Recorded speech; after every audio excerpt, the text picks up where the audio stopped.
Buffalo Bills football is live here. Thank you guys for joining this stream. 8 people in here right now. How's it going, guys? Just balling, been a fan of this channel since 2023. Love to see it. Russell Wilson starting off the offense. Let me know audio levels, visuals, all that. Again, experimental preseason streaming every Bills game, every Sabres game. Again, I'm trying a new setup with a bigger screen in front of me. So Russell Wilson, first play of this Buffalo Bills preseason on defense. Wilson takes the ball. He's going to throw it. Goes out wide and a great tackle there. I think that's Matt Milano. Yep. So Tracy, a -1 yard reception. Matt Milano all over him. Again, that's a hot story going into this season. Matt Milano at full health has looked like a beast in training camp. Great start to this preseason. Good tackle there. Again, little tidbits on this Giants offense. Again, their starters are in. Offensive line sucks. The rest of it is decent. Wide receivers not great, but handoff, second play. That one's blown up there. I think that's Cam Lewis and Joey Bosa also getting a touch in there. Good to see him in that Bills uniform. So a 3rd and long. This Bills defense looks good to start it. Again, the starters are playing for the most part.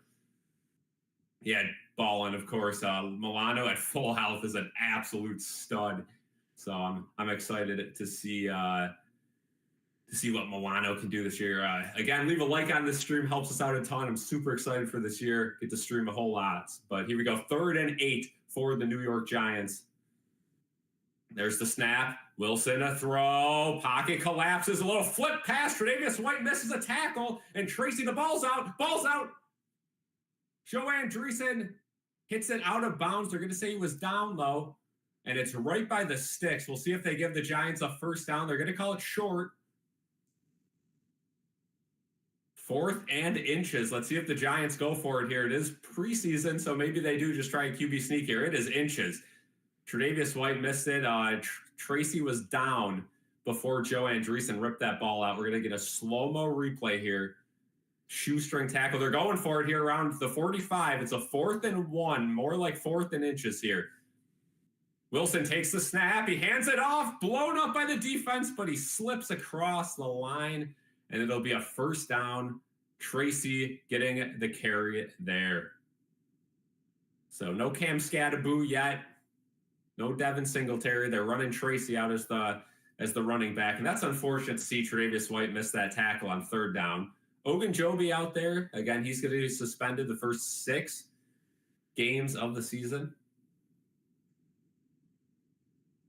Yeah, this defense is going to be fun this year, though. So 1st and 10, though, for the Giants. They're going to throw it out wide open to the tight end there. There's that tackle from Tre'Davious White. Johnson with the touch there.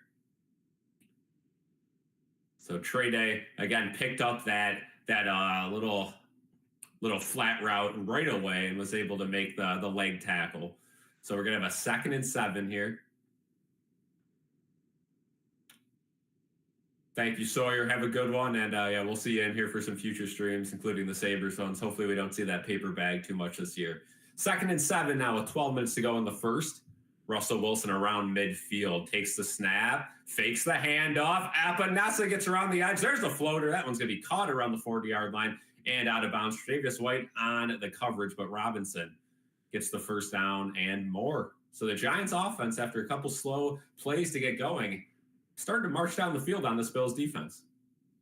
11 people in here. Thank you guys for joining. Again, we're getting super close to 3K subs on YouTube. I'm hoping to get it by next week. So if you guys are new here, be sure to leave a subscription. It's free. Leave a like as well. We're streaming every game this year. Russell Wilson on 1st and 10. Fakes a handoff. Now they're going to go end around. The Bills defense fooled a little bit. And Christian Benford makes a great tackle there. So only a 3-yard carry. And as they mentioned on the broadcast, Christian Benford just got paid this offseason, so good to see him. Let me know in the chat audio levels. Are they good? Are they too quiet, too loud? Let me know. Again, we're in a new setup here. We'll get it dialed in for the regular season. But yeah, good job by Benford on that replay there to work around the block. And if he didn't make that tackle, that was going to be a for sure first down. So 2nd and 7 now. Russell Wilson under center, running back in the I formation. Single back here. It's going to be a pump fake there, play action. They hit the tight end underneath. Tre'Davious White and Taron Johnson and Joe Andreessen make the tackle there. A gain of 3, but we do have a flag out. Thank you, Slade. Thank you, Ballin. And it's going to be an offsides on Ed Oliver, so that's going to be a free play. So they'll accept that one, and it'll be a 2nd and short, 2nd and 2.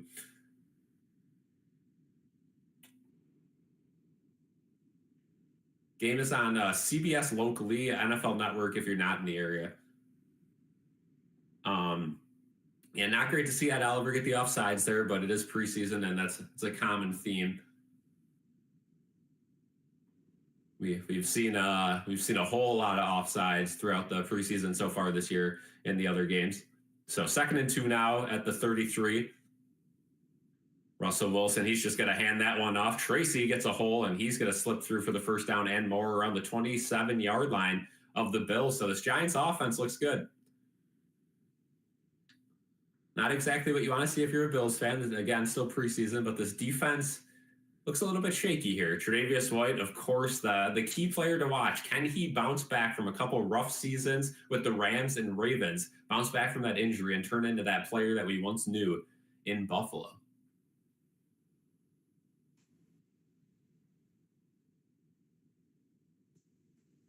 Yeah, Shador looked great. 1st and 10, play action, roll out there. They get it to the tight end. A great tackle by Taron Johnson. No gain on that one. Bellinger with the catch, but Taron Johnson all over him. These Giants tight ends are not getting any separation with this Bills secondary. That's the one good thing. Again, not a whole lot of pressure from this Bills defensive line, which is not a good look. Again, this Giants offensive line is not the best. This is a recurring theme we see year in, year out.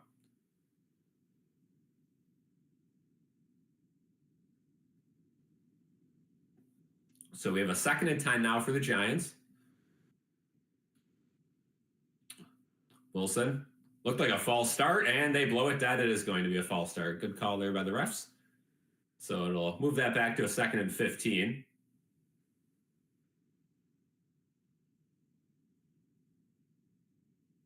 Yeah, Dart will definitely get some time in for the Giants. Russell Wilson is the quarterback now. We'll probably see some Jameis and then some Jackson Dart maybe for the second half. It'll be fun to watch against the backups. Guy who could do a little bit of everything. So 2nd and 15 now.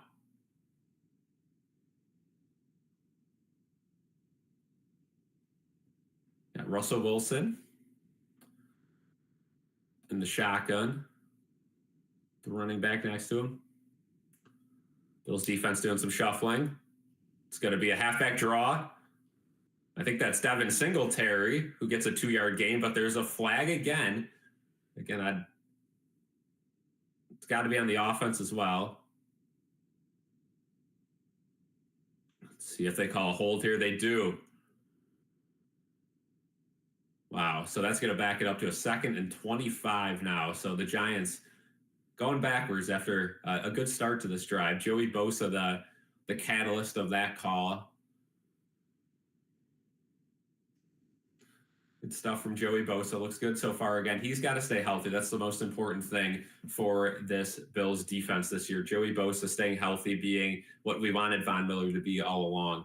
So 2nd and 25 now from the 42-yard line of the Bills. The Giants now looking to make some magic on offense. Russell Wilson has a little bit of time, finds a wide open tight end, but Cam Lewis takes him down at the 35. So again, your soft zone coverage that we've grown accustomed to with this Bills defense, just keeping it to a 3rd and long, letting them have a couple yards there. So 3rd and 18 now for this Giants offense. Let me know in the chat who you guys are watching this preseason, who you guys are looking forward to see here. 3rd and 18. Russell Wilson looks, pocket collapses, and his pass is deflected. That was intended for Devin Singletary. 4th and 18. See if the Giants try a super long field goal here or if they decide to punt. It is the preseason, so we might see a field goal attempt just to get their kicker a nice long in-game rep. So Ed Oliver got the tip. And they're going to try a field goal. Graham Gano going to try a 53-yard field goal. The kick is up. It looks straight, has the distance, and is good. So the Giants tack on 3 points on their first drive of the preseason to take a 3-0 lead over the Buffalo Bills.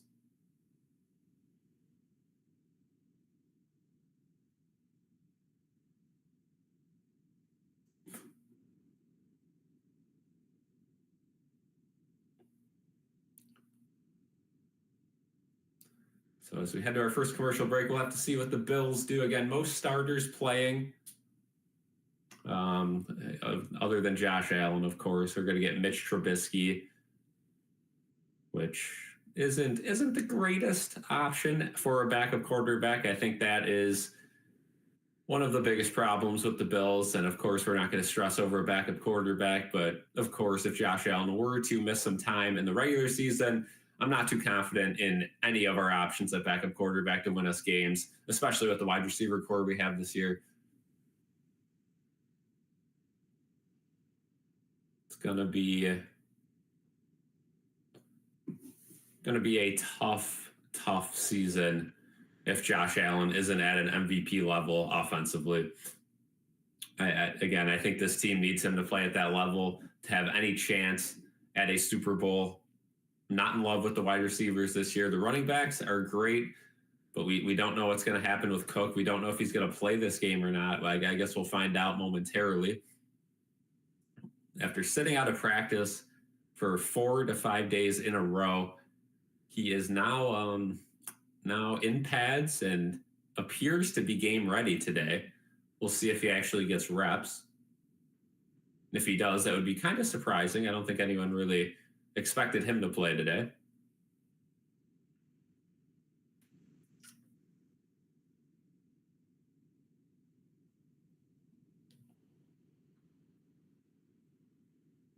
Subscribers wise, we're at 2,977, so we are 23 away from 3K. 23 subs away from 3. We are back now. We're going to have a kickoff. And they're talking about the backup quarterback race between Mitch and Mike White. Trubisky is the starter.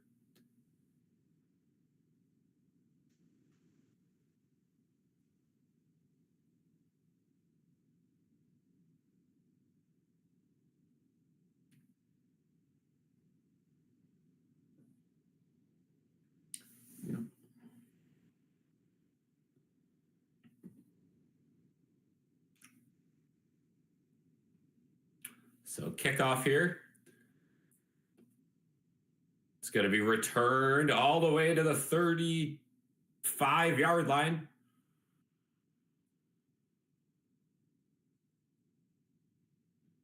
Laviska Shenault getting the kick return there to the 35. A very solid return. Again, all these guys want to make a splash on these special team plays, especially with a coach like Sean McDermott who values special teams so much. You see a lot more returns in the preseason than in the regular season when the starter has their job. They're not really trying to prove anything, and they'll just take the knee. But starting at the 35, Mitch Trubisky with Ray Davis, I believe, in the backfield next to him. So no James Cook, and first offensive play blown dead. It's going to be a false start. Not what you want to see. It's going to be on Dawson Knox. So Dawson Knox, one play, one flag on him. Again, not really an area of concern. We don't see Dawson Knox commit too many dead ball fouls, but we did there. So now we have to see a 1st and 15 to start this Bills offense. Coleman out there. No Shakir, of course. It's going to be an out wide pass to Davis, and he drops it. Got absolutely smoked by Micah McFadden. So Trubisky trying the check down. Again, I think you're going to have to spread the ball a little bit more than that. I get not wanting to do too much in the preseason, but he's got a job to earn. So he's not going to be able to do what he did last season where he just came in and handed the ball off and maybe tossed it 5 yards to the sideline. He's going to have to actually play quarterback. See if he can do it. 2nd and 15. Trubisky looks to throw. Bills' offensive line holds up for just long enough, and that one's way overthrown in the area of Joshua Palmer. 3rd and 15 now. Mitch not having too much success, but again, the Giants' offense started slow, and they were able to get a big 3rd and 4th down conversion. Mitch Trubisky got crushed after the play, too. David Edwards getting cooked.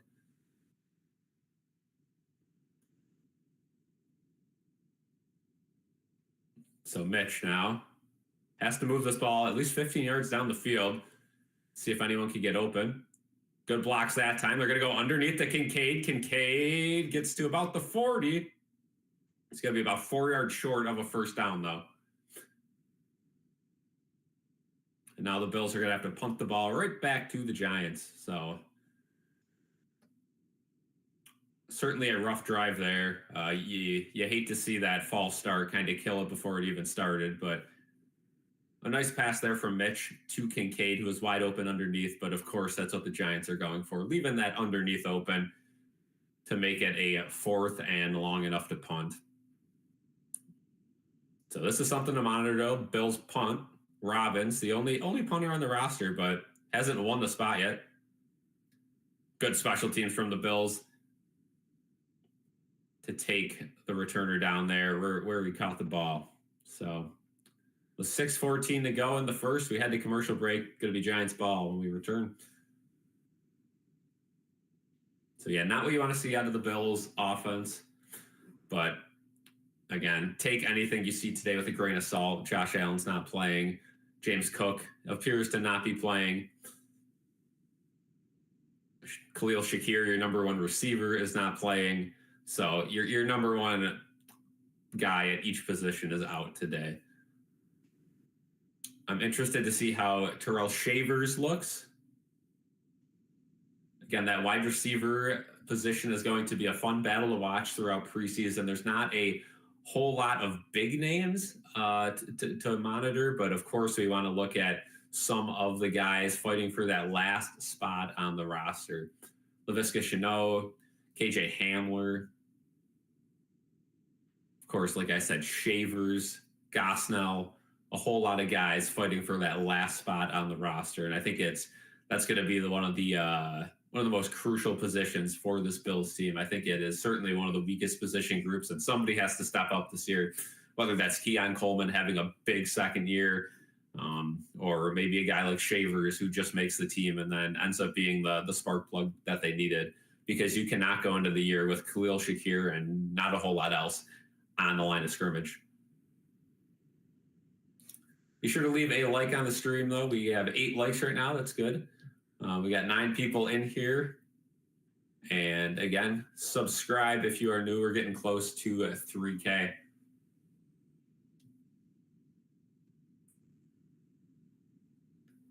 We got 2977 subs. So it's going to be a fun year. It's fun to stream.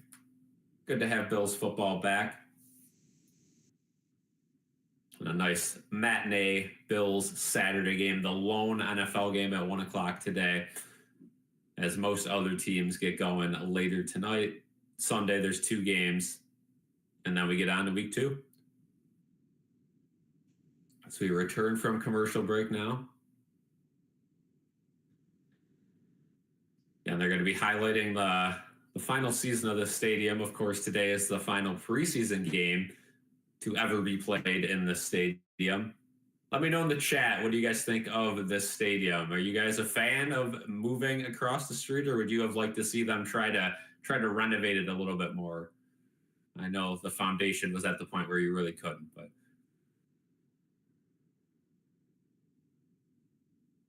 so Jackson Dart now in at quarterback. His throw out wide.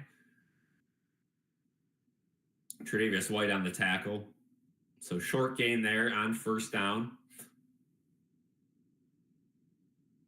Yeah, so Russell Wilson pretty solid, and that's interesting. They're going Jackson Dart right away here after that first drive. I'm sure they're going to give him a whole lot of reps as the rookie, and spent a high pick on him. 2nd and 1. Handoff right up the middle. That one gets blown up by a whole lot of Bills, including DeMar Hamlin and Joe Andreessen. Ed Oliver first on that one as well. So 3rd and 1 now for this Giants offense. We'll see if the Giants try to sneak it up the middle again, or if they do a quick pass out wide.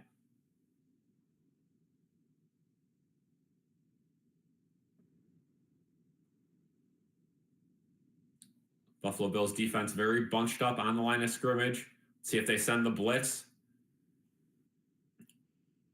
Giants, a little slippage behind the backfield, but Singletary gets up and he picks up the first down. Cam Lewis couldn't get him down in time. So 1st and 10 for the Giants. They'll move the ball down the field.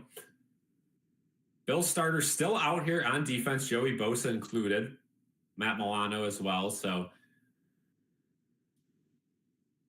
this is a majority of the guys you'll be seeing in the regular season right now getting drove by the Giants.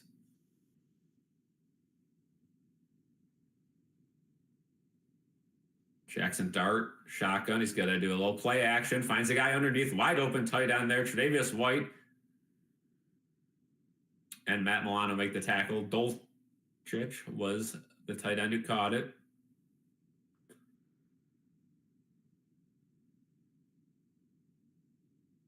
So yeah, the Bills defense looks to be playing very cautiously this game, very soft zones, letting the Giants have anything they want underneath. 2nd and 3 now from the 36-yard line. Giants approaching midfield.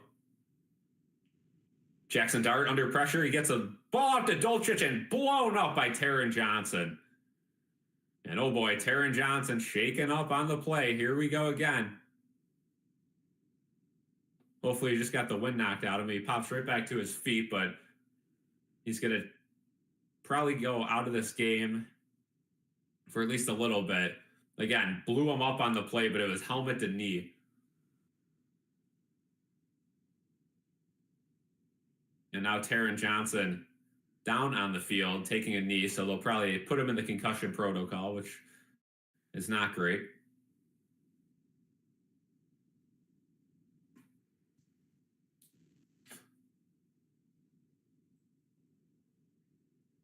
So we'll go to commercial break. It'll be a 3rd and 7 when we come back. Of course, Taron Johnson injured, something we see all too frequently with this Bills defense.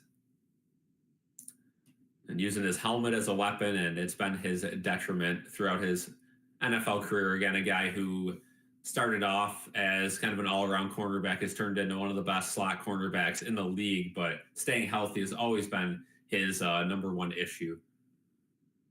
And it does seem to be carrying over into this preseason. The good news is it's preseason week number 1. So if he has a concussion, he'll be back. It's just how many more concussions can you take before you gotta change your style of play, or you're gonna be out of the league. And hopefully it's nothing super serious too. I mean, you never know with the head and neck area. But we do see this all too frequently. And hopefully he is all good. But a good tackle. If that's the last we see of Taron Johnson in this preseason, at least he went out with a nice play. And you got to imagine if it's any sort of head neck injury that they'd hold him out of the other games just for safety. And that was, the last 2 plays, the Bills actually got some pressure into the backfield, which was nice to see, something they hadn't done before.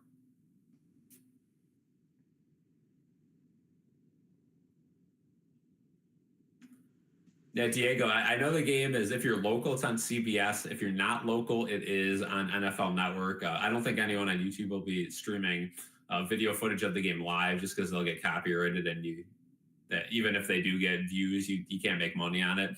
So I don't think anyone will be doing that. But what they will be doing is probably putting some highlight clips. Like we'll have some live clips as well on our shorts, but we just can't put it on the live stream. So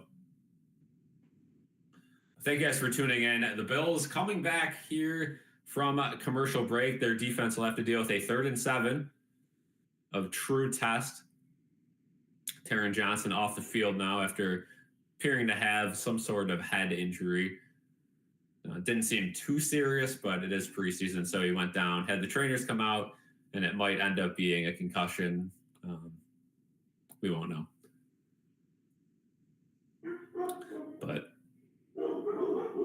so we have a 3rd and 3 here, actually.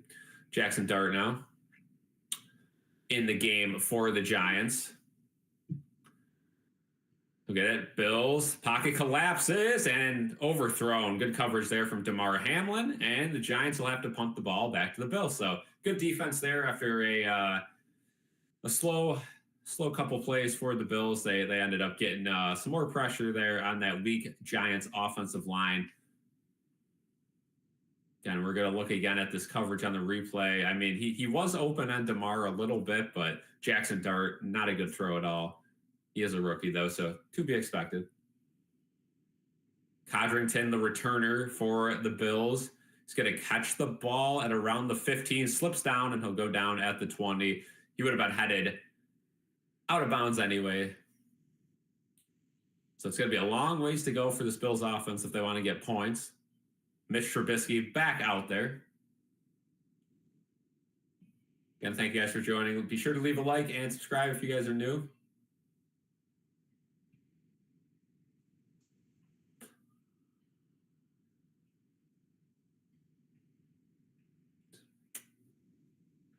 So hopefully we don't have any false start penalties at this drive that set us back.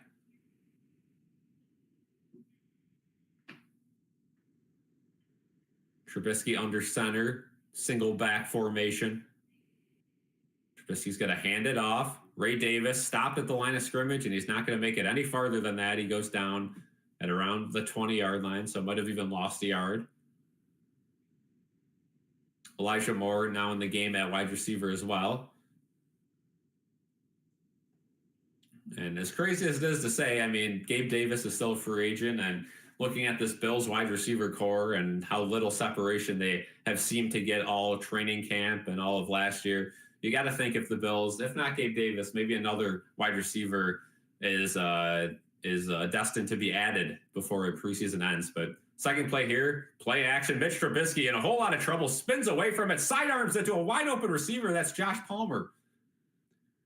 But there is a flag, and it'll probably be headed back. They do signal first down, but we'll see what the flag is. Let's see, yeah, roughing the passer also a possibility.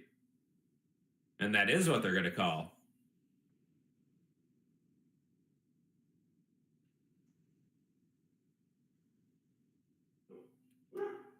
So Roy Robertson Harris gets the penalty for roughing the passer, and that will be a big one. Again, roughing the passer gets added on to the gain, so a huge gain there for the Bills.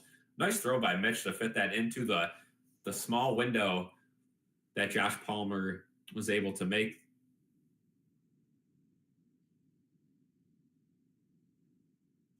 Yeah, Mitch got crushed there after the play, helmet to helmet. So with 2 minutes to go in the first, the Bills have a 1st and 10 at the 46-yard line right near midfield. Palmer motions out wide. It's going to be a handoff. And Ray Davis slips down, but he wasn't touched, so he gets right back up, and he's going to be able to go all the way to the 50, so 4-yard gain. But what looked to be a dead play, Ray Davis saved it. Again, last season going to be played on this artificial turf. I don't think there's any problems with it, but a couple players slipping already, so something to monitor as the game goes on. But a nice job by Ray Davis to make up for that one. 2nd and 6.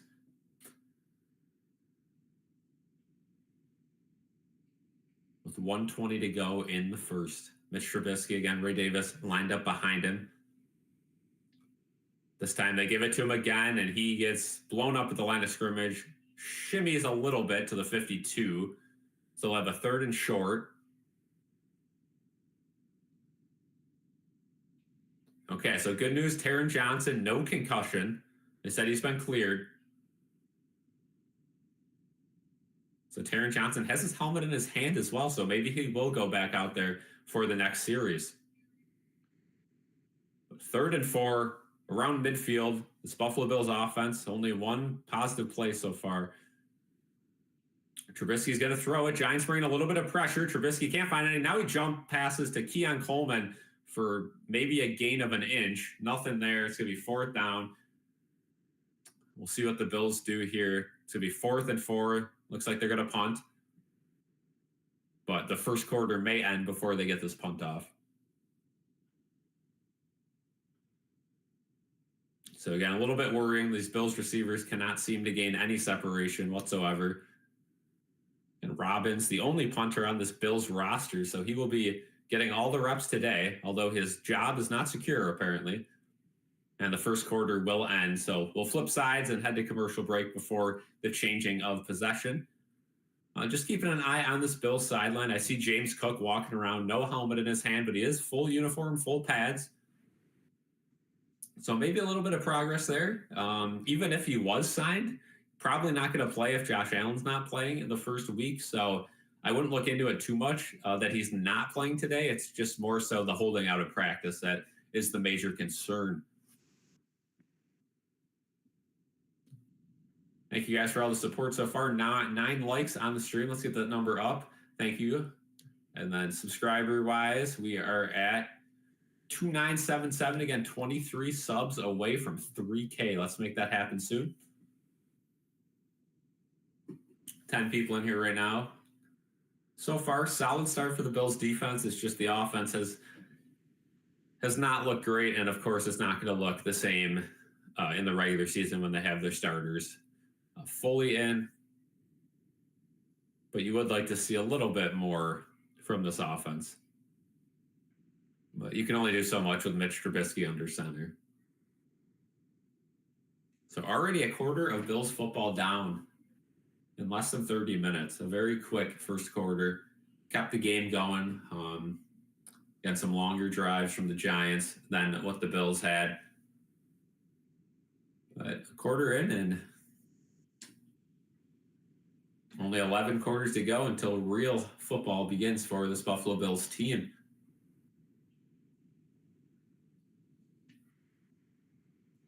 The Bills will be playing the Bears and then the Buccaneers to round out preseason. Both of those games on the road. The only home preseason game is today for the Bills. A team looking to repeat yet again as AFC East champs. It's going to be a fun year in the AFC East. Again, a lot of question marks in the division. The Jets, trying to bounce back from the Aaron Rodgers era. The Dolphins having a ton of injury problems and a lot of reports of fights and skirmishes going on in training camp. Not necessarily a bad thing. I know a lot of people always see that as a negative thing, but I mean, a lot of passion there, but not controlled passion, that's for sure. And then the Patriots, who made a plethora of moves with their crazy amount of cap space. So Pete Gwelly is in the booth now, so I'll let you know if he says anything important. Usually not, just kind of a PR guy, but we'll see.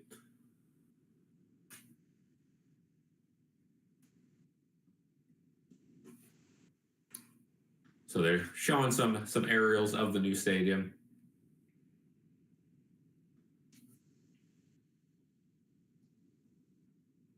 So here comes the punt. Robbins, again, a good chance to pin him deep. It's going to bounce, and it's going to bounce forward into the end zone. So not a great punt at all. Bills special teams probably had a chance to get it, but again, they always get pump faked by the returner pretending to get it, and then when the ball hits behind them, you're good luck.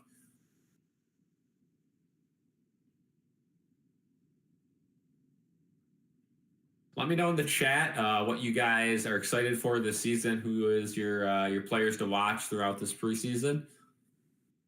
Personally, for me, just keep an eyes on the secondary, which has to improve from last year, and the wide receivers that have to improve from last year.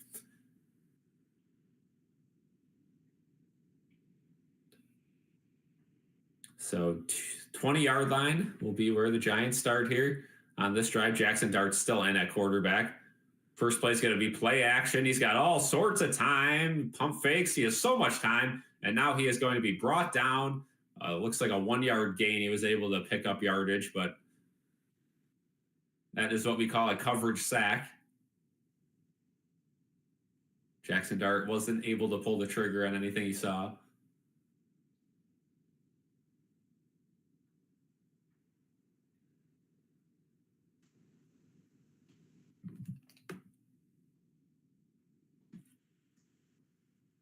So Hard Knocks again on the sidelines, getting all the film for this game. Second place will be a handoff right up the middle. That one's blown up by the Bills defense. Lost a couple inches there, so we'll be back to a 3rd and 10.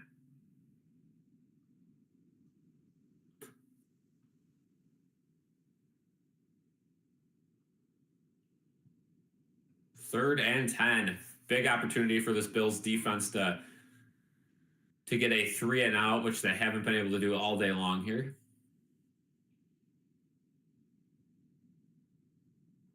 Dart.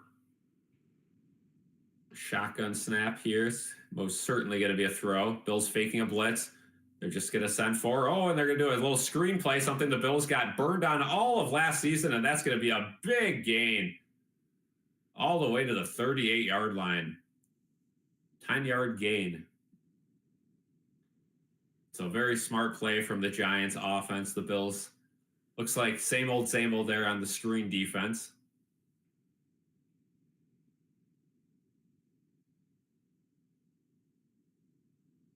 Giants playing a little bit of tempo offense. 1st and 10.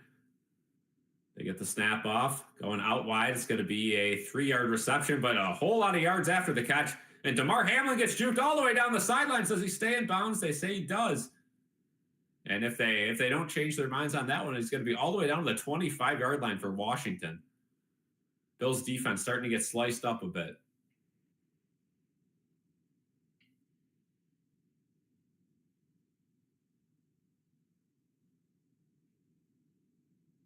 So a missed tackle there from Cam Lewis and a bunch of others. And they did say he stepped out of bounds, though. So it's going to be around the 34, 33-yard line. Empty backfield, Jackson Dart. It's going to be a QB draw right up the middle. He's going to get around 4 to 5 yards.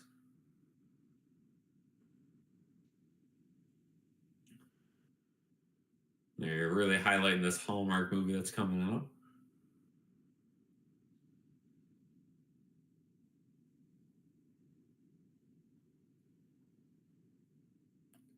Second and 5 for the Giants.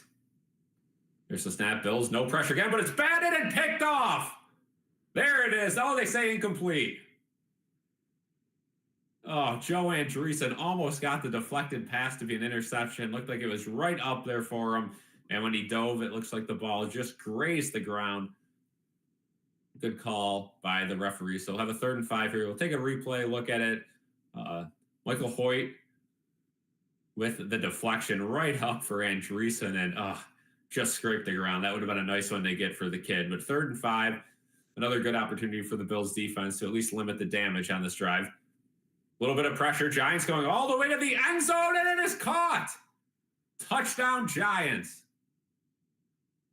Jordan Humphrey. What a ball from Jackson Dart.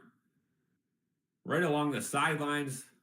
Caught it in the end zone, and the Giants up 9-0, 10-0 pending the extra point.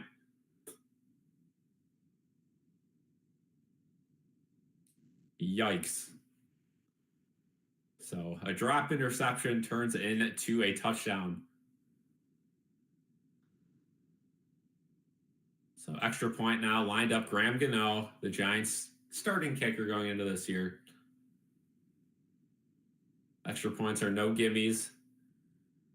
But that one right down the middle, and it is 10-0 Giants. So the Bills offense has to get some points on this next drive, get them back into the game as we head to commercial.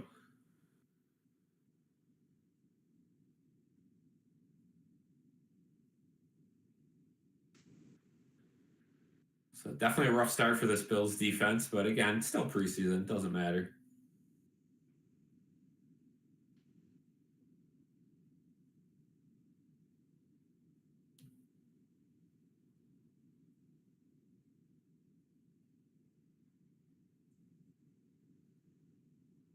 And if you are new here, be sure to leave a like.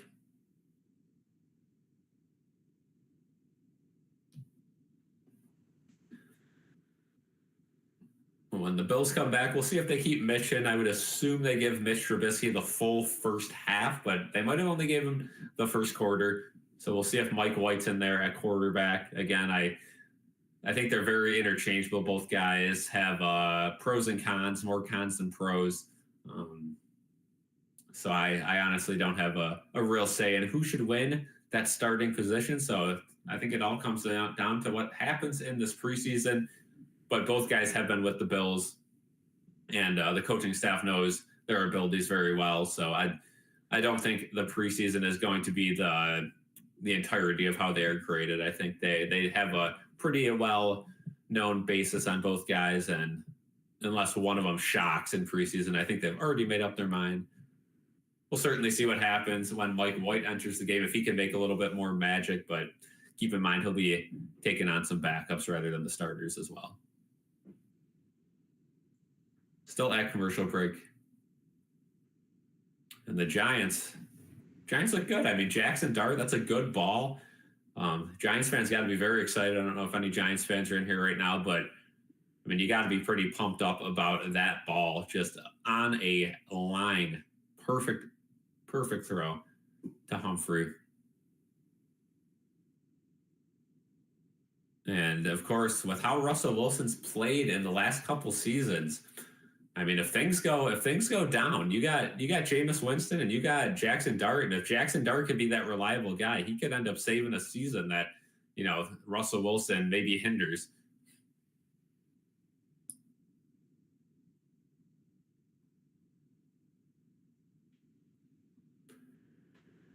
So, of course, new special teams coach they're highlighting for the Bills, the former interim head coach for the Carolina Panthers in 2023. And the ball blew off the kicking tee. If that happens again, of course, they bring in the 12th player just to hold the ball that they made such a big deal out of in the opener last season. Oh, we might see the first one. Remember that? Jay Feely was about to have a panic attack. That's a short kick, though, so it'll be returned by Laviska Shenault. And that one's going to be another very solid return, all the way up to the 34, 33. So solid return there. Of course, you probably let that one go if it is the regular season, but Laviska Shenault trying to earn his spot on this team. Of course, he's going to take every opportunity to try to get a return. So Bills offense back on the field needs some points, needs some good plays, needs something to be positive about.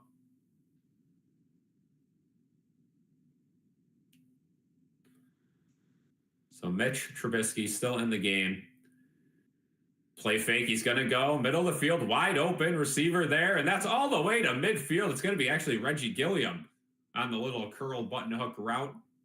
So big play there. Biggest play of the day for the Bills offense. Reggie Gilliam, 20-yard gain.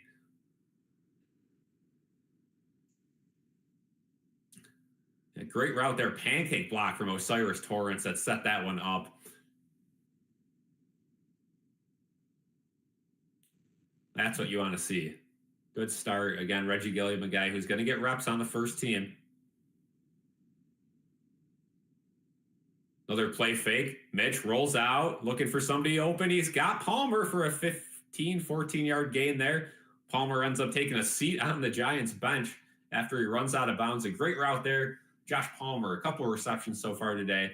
Again, a guy who's going to have to step up big time on this wide receiver core. Got a ton of separation there on the crosser and was able to keep the speed long enough to wait for Mitch Trubisky to get to a throwing position out wide. So here we go. This Bills offense in rhythm now. I formation now.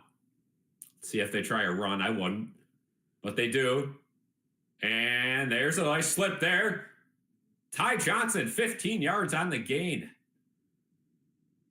Ty Johnson, one of my favorite players on the team. I think he really brings it every time he's on the field. Hawes out there as well, the rookie tight end, fighting for that last tight end spot with Zach Davidson. And that's another position battle to watch as we get later into these games.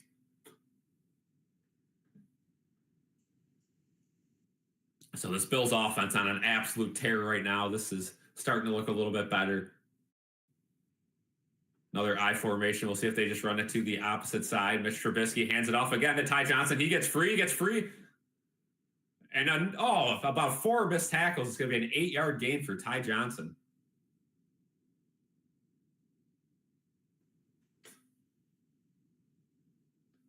So Ty Johnson looking great on this drive. Couple slip tackles, couple stiff arms. So we'll have a 2nd and 2 coming up for this Bills offense, led by Mitch Trubisky under center.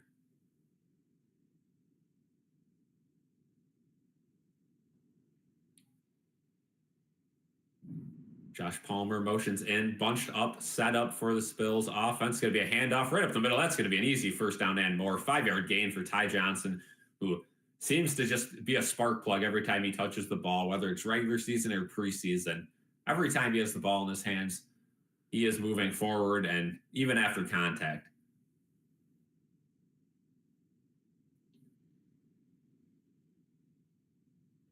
So 1st and 10 in the red zone. Bills looking for their first points of the game. If they fail to get a touchdown, though, the field goal is going to be interesting again. Reed Ferguson dealing with a little bit of an injury. Tyler Bass not playing. There's a play fake. Wide open. Dawson Knox. Touchdown. There it is. The first touchdown of the Bills preseason going to Dawson Knox from T-Mark. A little bit underthrown, but Dawson Knox is able to adjust and get that one and basically walk that one right into the end zone. Beautiful offense from the Bills. Took a little bit, but nice play design. And again, Dawson Knox, all he had to do was turn the corner and basically walk in. Nobody near him. So now let's see who's taking the extra point. Will it be Ray Davis? Ray Davis. It is Ray Davis for the extra point. It is up. And it is good. Ray Davis adds on the extra point, and the Bills now trail 10-7. Caden Davis, it looks like he's going to have to wait to make his Bills debut. Ray Davis gets the kick, and hey, keep him in as long as possible at that kicker position. It looks like he's pretty much done with running back this game, as we saw majority Ty Johnson there. So keep him in the game as kicker. You love to see it. 10-7 as we head to commercial.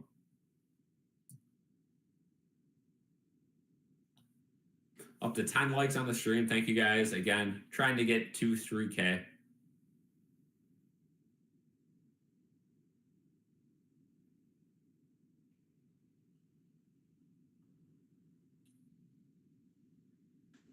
was a great drive by Ty Johnson, Josh Palmer, and Mitch Trubisky. Of course, Dawson Knox gets the final catch, which ends up being the touchdown. Reggie Gilliam also with a 20-yard gain on that drive. So that looks like, they subbed some backups in on defense, and the Bills were able to take advantage of that. Not a good sign if you are a Giants fan, though, because that means that that depth on your defense is not the greatest, but you love to see it. Again, Jaden, clip that. We got to get that one on a short, the Ray Davis extra point or the touchdown or both. Let's feed those in. Again, anything great that happens during the game will be clipped, and it'll be a short on this channel as well. So that is something to look out for as well, whether that be Bills or Sabres during these live streams.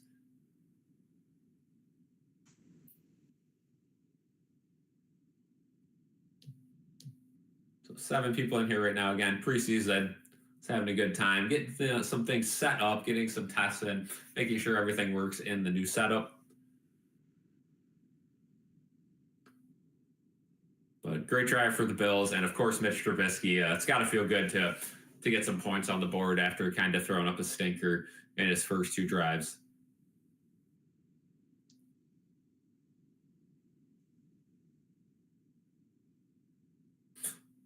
So we return from commercial break. They're showing some things from Micah Hyde's party that he had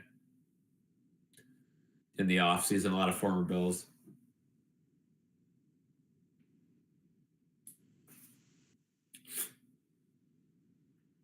A little retirement party.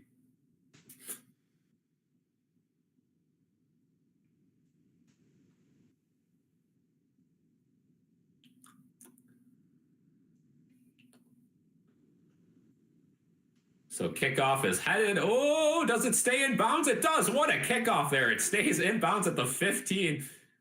Somehow, some way. And it's carried out of bounds around the 16. So a great kick by Davis there. Maybe a little bit lucky. Again, usually those, if they land near the sideline in that little kickoff zone, they bounce out of bounds, but it had a nice spin on it. So yeah, they're going to mark him out at the 18. So that was one of the best kicks you'll see all preseason. Again, very difficult to not shoot that out of bounds, though, if it's that close to the sideline. Wide receiver in motion for the Giants. Jackson Dart under center. Bills have some second stringers now out there on defense.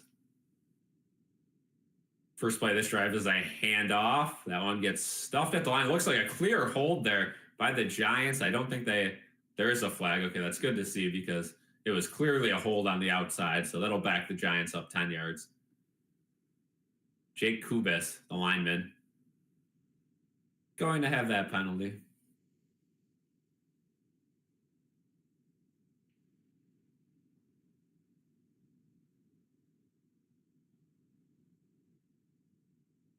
Brian Daboll having a word with the referees, of course, former Bills offensive coordinator. When things just started to turn around for this franchise, a catalyst of that.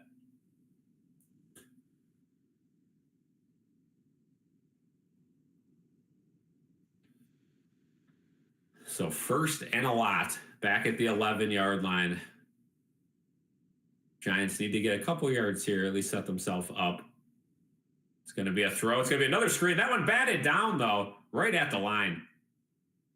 Deion Walker, the mammoth of a human being, knocks that one down. Again, Deion Walker one of the biggest guys on the field. 350, 6'7", blew up that play. 4th-round pick out of Kentucky.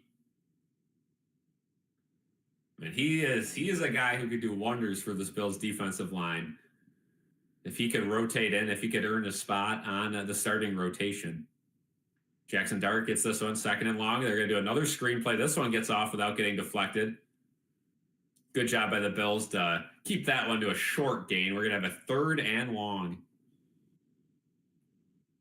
Hancock with the tackle. We got another rookie on this Bills defense who is going to be fighting to stay on this roster. Again, he's battling with Cam Lewis and Jamarcus Ingram. Solomon out there, a guy who has had a good camp, somebody who Bills fans are hoping to see during the regular season. 3rd and 12 for this Giants offense. Jackson Dart looking to pass. It's going to be another screen pass. Almost picked off at the line of scrimmage, but now they're going to get a great gain. It's going to be a 1st down. Just got over the line. So this Bills defense has to learn how to stop the screen. This is just a recurring thing year after year. That's their biggest weakness. And that one almost didn't get out. A nice touch pass. It just get it over. I think it was Landon Jackson on the outside.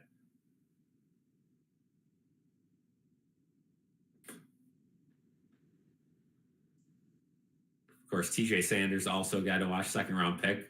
Play action. Jackson Dart looking. Bills looking for a sack, but now Jackson Dart escapes it. He's going to run right up the middle for a gain of 15. But there is a flag. And that one's going to be coming back, most likely for holding. It had to be a hold because the Bills looked like they had a sack for sure. And then all of a sudden the pocket opened wide up. And now they say there's no foul for offensive holding. So Jackson Dart will get that yardage. Interesting.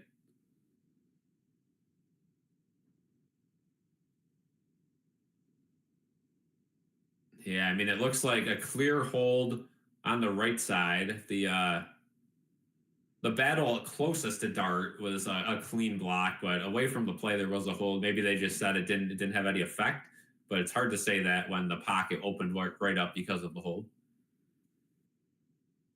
And now it looks like Dorian Williams is hurt. Or it's actually Keontae Jenkins. Jenkins holding his hand on a knee. So we'll head to commercial there.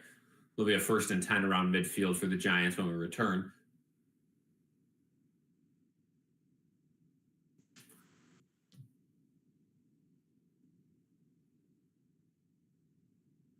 So interesting start for this Bills defense. Again, getting a couple 3rd and longs and then giving up the screens.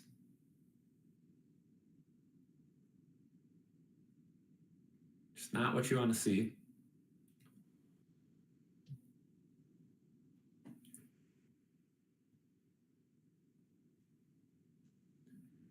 But again, a lot of the backups in now for the Bills, second stringers and rookies. So everything you see, just kind of brush it off. Again, this isn't the starting defense.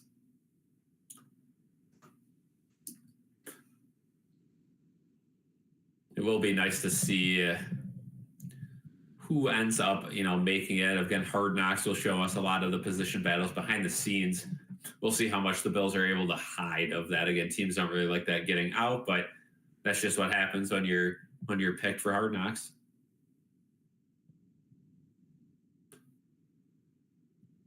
So still at commercial. Again, anytime there's an injury timeout, they take their full TV timeout as well to give the network the commercial time. Hopefully Jenkins is not too banged up. Again, Taron Johnson had a head injury, but it's not a concussion, so he appears to be fine. Was actually ready to go back into the game before the Bills made the move to pull their starters. And of course, you don't send him back out in preseason. That just wouldn't make any sense. But certainly good news that he would have been able to return had it been a regular season game. So they had a poll here on the Bills thing. Which new Bills acquisition are you most excited for this year? Joey Bosa gets a majority, 45%. Palmer, 17%. Trey White, 27%. Elijah Moore, 11%. So 1st and 10 for the Giants.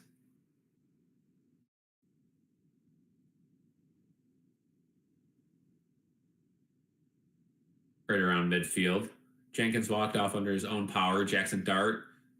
Play action. He's going deep again down that sideline and almost picked off. Great coverage there.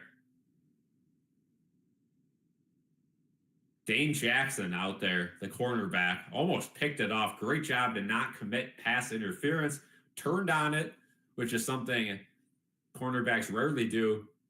A little bit of hand fighting, but perfect timing to turn.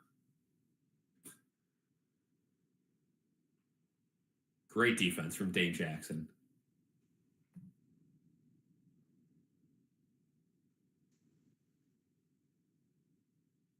Second and 10 now. Receiver in motion behind the play. Jackson Dart looks, and he's got a wide open. Nice RPO play there. So it's going to be a gain of 8. It'll bring up 3rd and 2. Again, super soft coverage from the Bills. Humphrey.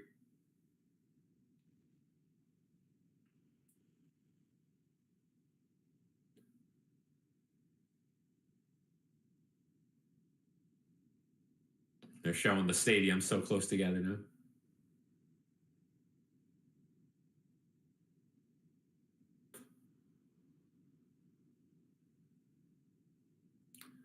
Big 3rd and 2 for this Bills defense. It's going to be a handoff right up the middle. He bounces the outside. He's going to get it and a lot more down at the 35-yard line. Jordan Hancock was the guy to get him down. But a good run there again. On those 3rd and shorts, the initial look is up the middle. And if the running back has enough time to bounce it outside, as a defense, you know you're pretty much screwed at that point. You just got to stop a big gain.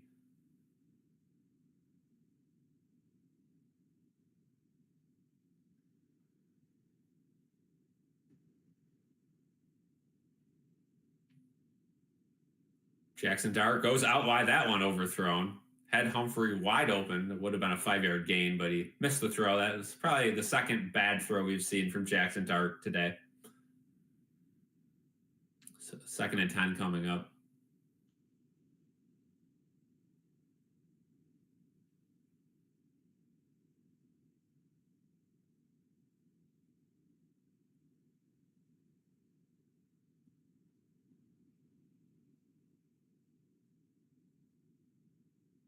So they said Jenkins has a cut on his hand. They're just going to wrap it up, and he'll be back in the game. Single back formation now. Let's see if they try the run to get some. They do. Oh, Ward slipped down. That could have been a big one, but Olafascio makes the tackle, a guy that, again, last year, a lot of people wanted him to potentially see the field a little bit more. Now he will get his true opportunity in the preseason this year. See if he can work his way up the depth chart. Big 3rd down. 3rd and 7 with 4:25 to go in the second.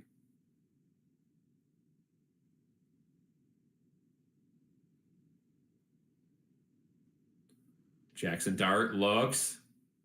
Gets the throw off and, somehow dropped. Washington dove back for the ball. It would have probably been a 4th and 1 if he caught it, but it went right through. And now Graham Gano trots out on the field to try to make it a 6-point game. So good hold from this Bills set of second stringers. So it's going to be a longer field goal too. Around a 50-yarder, 52 maybe. They're going to say a 50-yarder. That one is up, and it's curling back in off the upright, and good. Graham Gano just sneaks it in. Wow. So a missed field goal might have set the Bills up for an easy possession, but now down 6. The Bills will have to take a kickoff after the commercial break.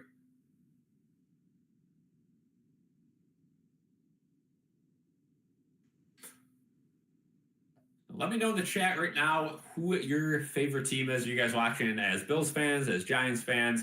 Be sure to leave a like and subscribe as well. Helps us out a bunch.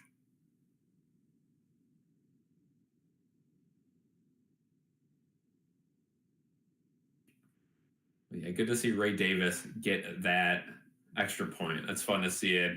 We'll have to see if he remains in the game to kick. Probably just a one-time thing, but you never know. Again, you'd hate for your starting running back right now to get any sort of leg injury because he's kicking. So that'll probably be his only kick of the game and only kick of the preseason.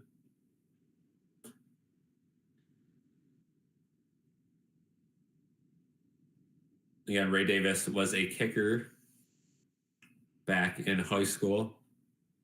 So he has the background. He has the motion down. Again, listed as the Bills' backup on the initial depth chart.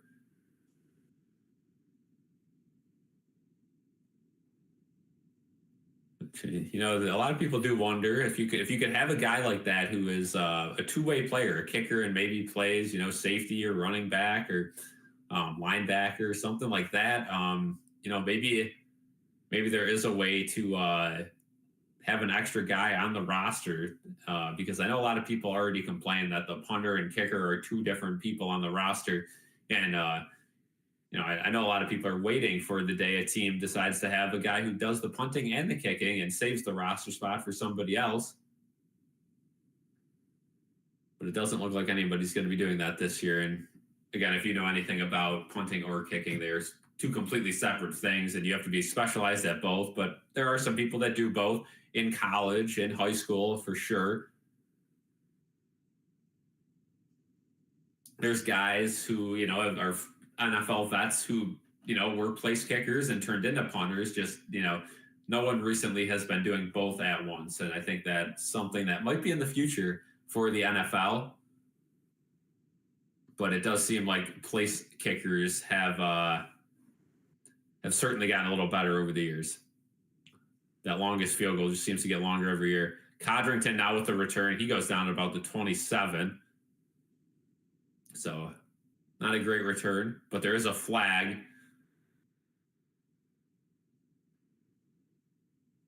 So hopefully that flag is not going to back up this Bills offense.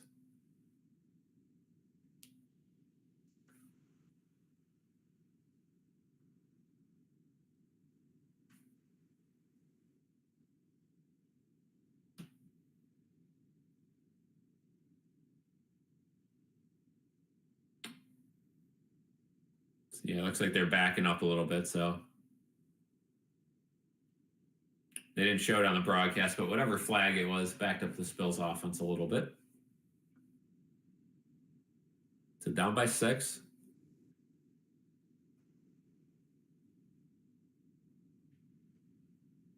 Going to be down at around the 14.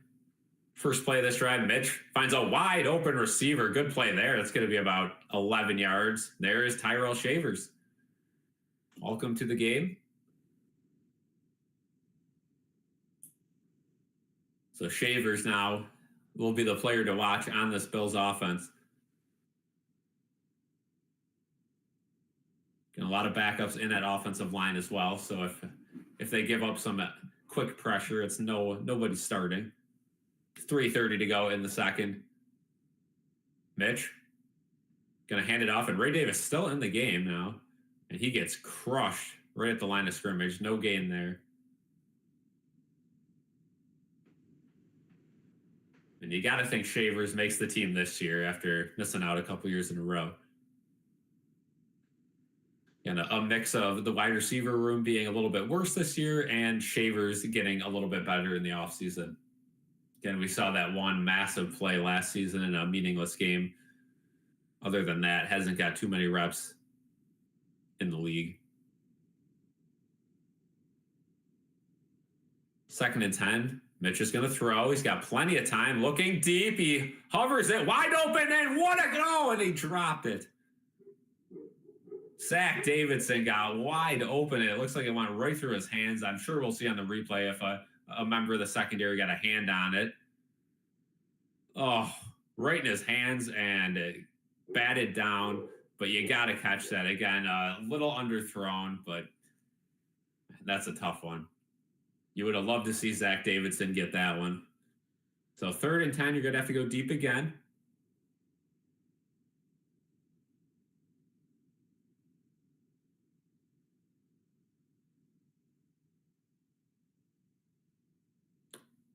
So 3rd and 10, Mitch.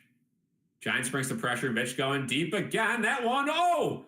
What a catch! One-handed catch! They say it is. Christian Wilkerson, an amazing one-handed catch along the sidelines. Oh, I don't know. They're going to have to take a look at that. Had one, it looks like 1 foot. Yeah, and they're going to take a look at it, and that certainly looks like 1 foot. And they change it with the video replay already. Incomplete. So the Bills will have to punt it away. Almost an incredible play.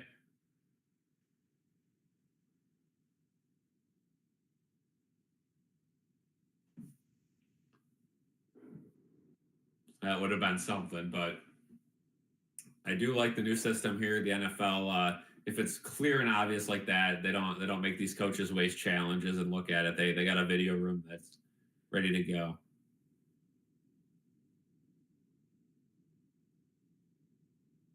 So Robbins is gonna have to fire off the cannon here, show off the leg, punting from around his own 10. Good punt. That one's got some serious hang time. Catches it around the 18. Bills special teams miss a couple tackles, still on his feet to the 35, 36-yard line. So not the worst case. Good punt from Robbins. Again, a very steamy, hot day in Buffalo. So those balls will be kicked a little bit farther than in the winter. So Robbins certainly getting a good day to show off his leg. So we go picture in picture here. The Giants offense going to get back on the field. The reason picture in picture and not full commercial break is because the 2-minute warning is fastly approaching. They'll probably get a couple plays off before that is in motion.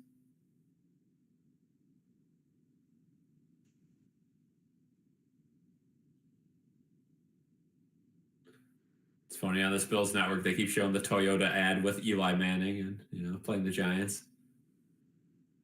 57-yard punt. 2:26 to go, 1st and 10. And, there's a false start. That'll back up the Giants 5.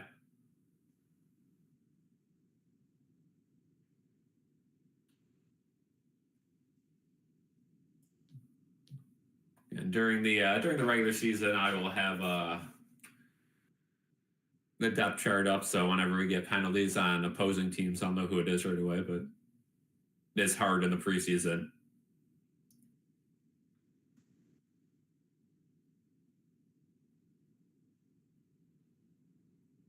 First and 15 now. Handoff out wide. Good job by the Bills defense to blow that one up. Joe Andreessen. So the Giants will probably let this one tick down to the 2-minute warning. Great job by Joe Andreessen there, just to blow that run play up. Saw it the whole way. Forrest also in on that one. But yeah, 2-minute warning.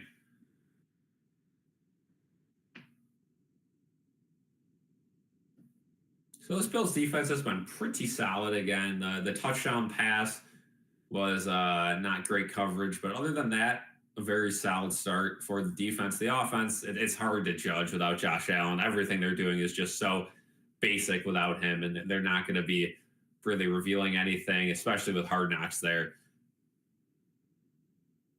But I do like to see Josh Palmer get involved. Shaver's already getting involved. Gilliam getting a good carry. And then, of course, a touchdown pass. At least they got something if they don't score again in this half. Up to 10 likes. Let's get that number up a little bit more as well. And also subscribers. Again, still 23 away. We actually gained quite a few. We are up to 2981. So that means we're 19 away from 3K. Let's keep that number going up. Let's get to 3K by next week. That would be great. Again, it seems like just a while ago we had 2K, and then now we're getting closer to 3K. Big season again. We're streaming every game, streaming Sabres, streaming Bills, videos every week as well. So busy. We were putting the schedule together the other day, and 3 out of 5 days have content, and the other 2 that don't will have YouTube Shorts up. So it's going to be daily content for the season.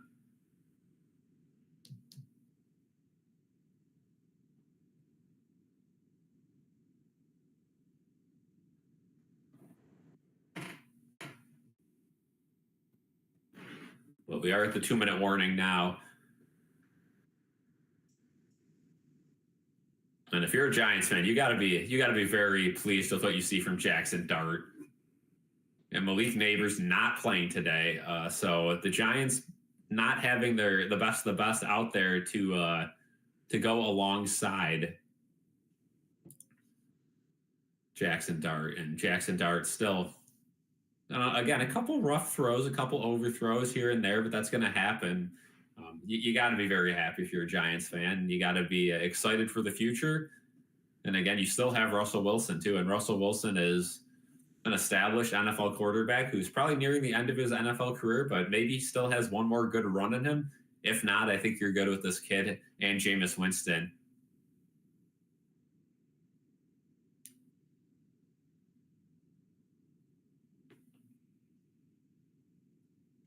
So returning back from commercial, again, a whole lot of tailgating going on, Bills fans. It's also Kids Day. Knowing that it's the last preseason game, the last relatively cheap game to go at this current stadium.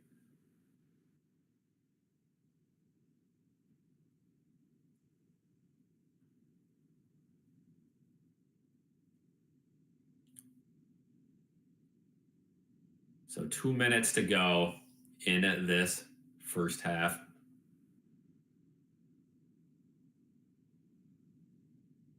And pretty decent crowd. I saw tickets for about $30 to $25 all week. Cheapest ticket before the game was like $12. So again, if you wanted to go to this game, you could definitely have gone. 2nd and 15 now for the Giants. Bills trying to get pressure. Pocket collapses, but a wide open receiver down the middle. It's going to be Washington. It's going to be a first down. Washington has looked very good for the Giants.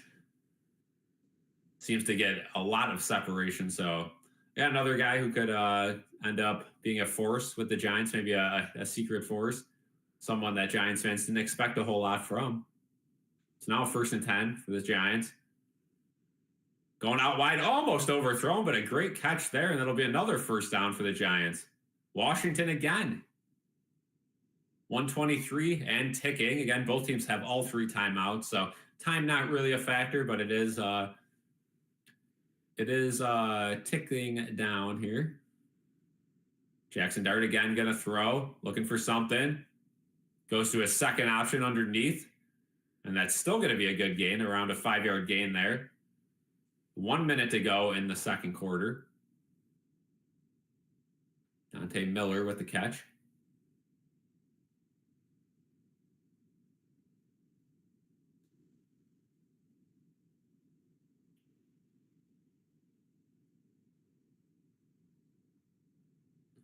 Jackson Dart, there's going to be a handoff. That one goes absolutely nowhere. Joe Andreessen blowing it up again. And now Brian Daboll uses his first time out with 37 seconds to go. Joe Andreessen looking very good this game. Again, had the dropped interception, but it is a tough one on the deflection. Another storyline to watch, I guess. AJ Epinesa still in the game. Might show you what they think of him. Epinesa, a guy that, needs a lot of reps too. If you remember back to when they first drafted him, he got injured and missed OTAs. So, he's always had a little bit of a slow start to his career. He seems like, he just never gets enough reps. And when he is in the game, it's very streaky. Sometimes he's on, sometimes he's not. So, I don't think it's bad at all for him to be getting extra reps. But 37 seconds to go, 3rd and 5. Let's see if this Bills defense can force a field goal attempt.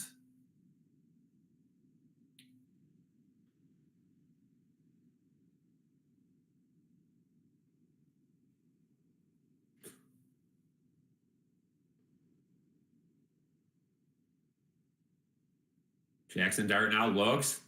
Big blitz. Great defense there. Couch just gets a hand on it. Washington was wide open. But by the time the ball got there, Couch was able to dive across and just break that one up. Good defense, good recovery. And now we'll see Graham Gano out there for another field goal attempt. His last one, a 50-yarder, doinked in.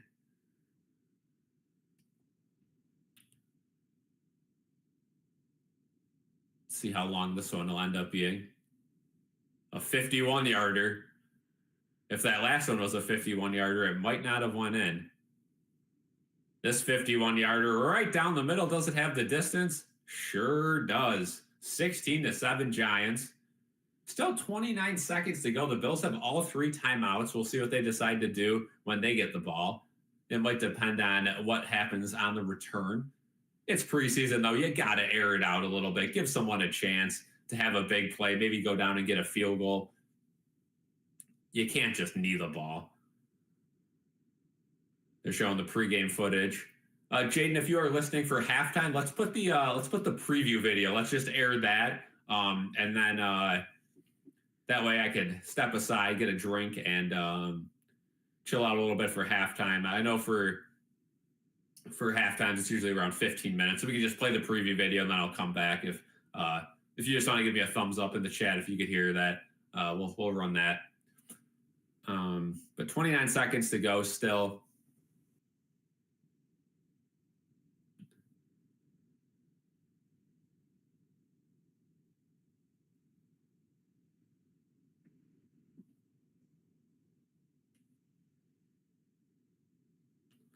But Yeah, 29 seconds the Bills are going to have, and they'll probably spend some of that on the return here. Let's see.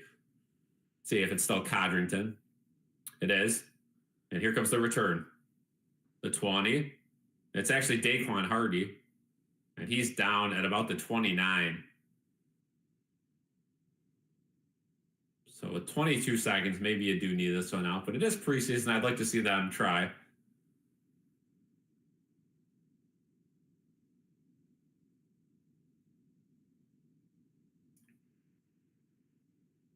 See what they decide to do here before halftime. And they are going to try here.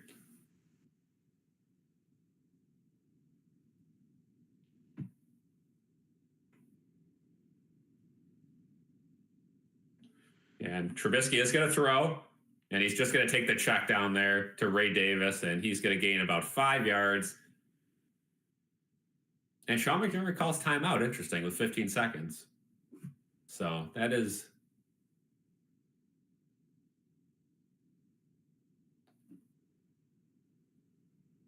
very interesting there. To take the check down and then use the timeout. So 2nd and 3 with 15 seconds.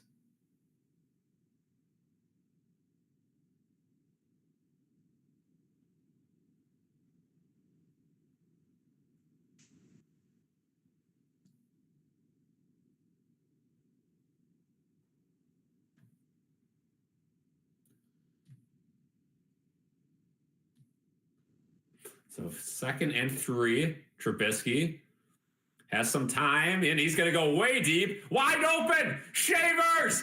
Catches it! Down at the 7. Timeout, timeout, timeout. Oh, my goodness. God, wide open. What a throw from Mitch Trubisky, but unable to take it to the end zone. Now you got a difficult decision. 4 seconds left. Do you try a quick one at the end zone? Do you just take your field goal?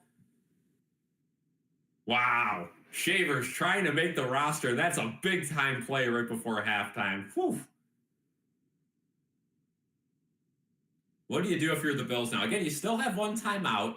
You could try something quick, but with 4 seconds, I mean, you might just have to commit to the field goal, or you got to, and I think they are sending the field goal unit out, which is the right decision. Get the points. Again, winning doesn't truly matter, but let's get this new kicker a rep. And that's what they'll do. Caden Davis, again, the kicker that the Bills just signed, going to try to get this to a 6-point game, which would be respectable at halftime. It's a 24-yarder, about as gimme as it gets. I was kicking 30-yarders the other day at my local field. So, oh boy. And the Giants iced the kicker. Oh boy. I mean, again, it's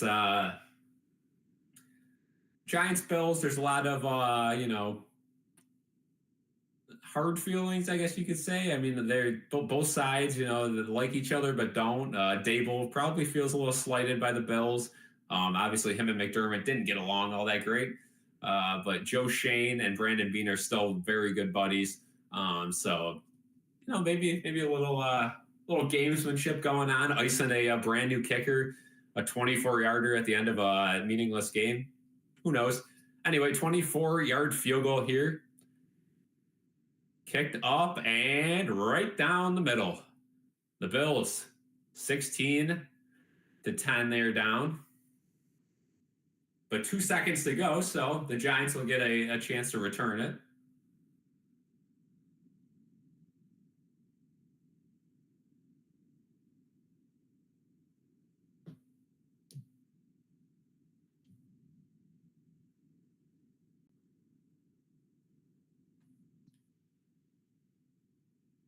Wow.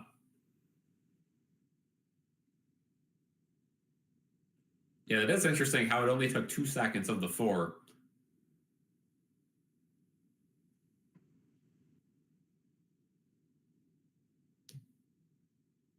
I don't know if the timeskeeper has a parlay on of kickoffs over under, but they're showing a time lapse of that new stadium. And oh man, it's gonna be so fun to see that thing fully functional. Of course, even when it does open next season, they said it still won't be completely done. It'll just be able to house football games.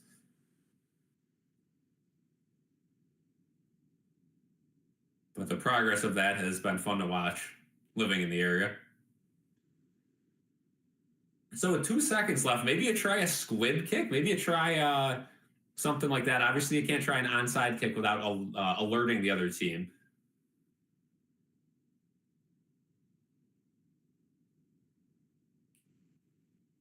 So, yeah, they're just going to boot it. Let's see if he boots it through the end zone. Now, there is a flag. It's picked up at the 10, and the Giants will return it. Oh, boy, slippery there to the 30, to the 35, almost all the way up to the 40, down there. But there is a flag, so we're not free to halftime just yet.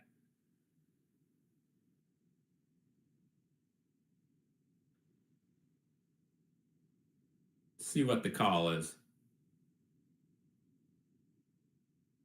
Oh boy, offsides on the kickoff. Let's see on what team this goes on. If it's on the Giants, it doesn't matter. It'll end the half. If it's on the Bills, they might have to re-kick it. I think they're going to say it's on the Bills, though.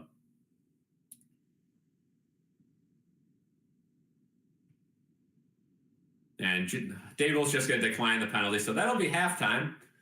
Halftime 16-10, Giants on top, but a very solid end of the half for the Bills. Tyrell Shavers, very good job. So that'll be halftime. I will be back for the second half. Until then, enjoy whatever video Jaden decides to put on. I will be back.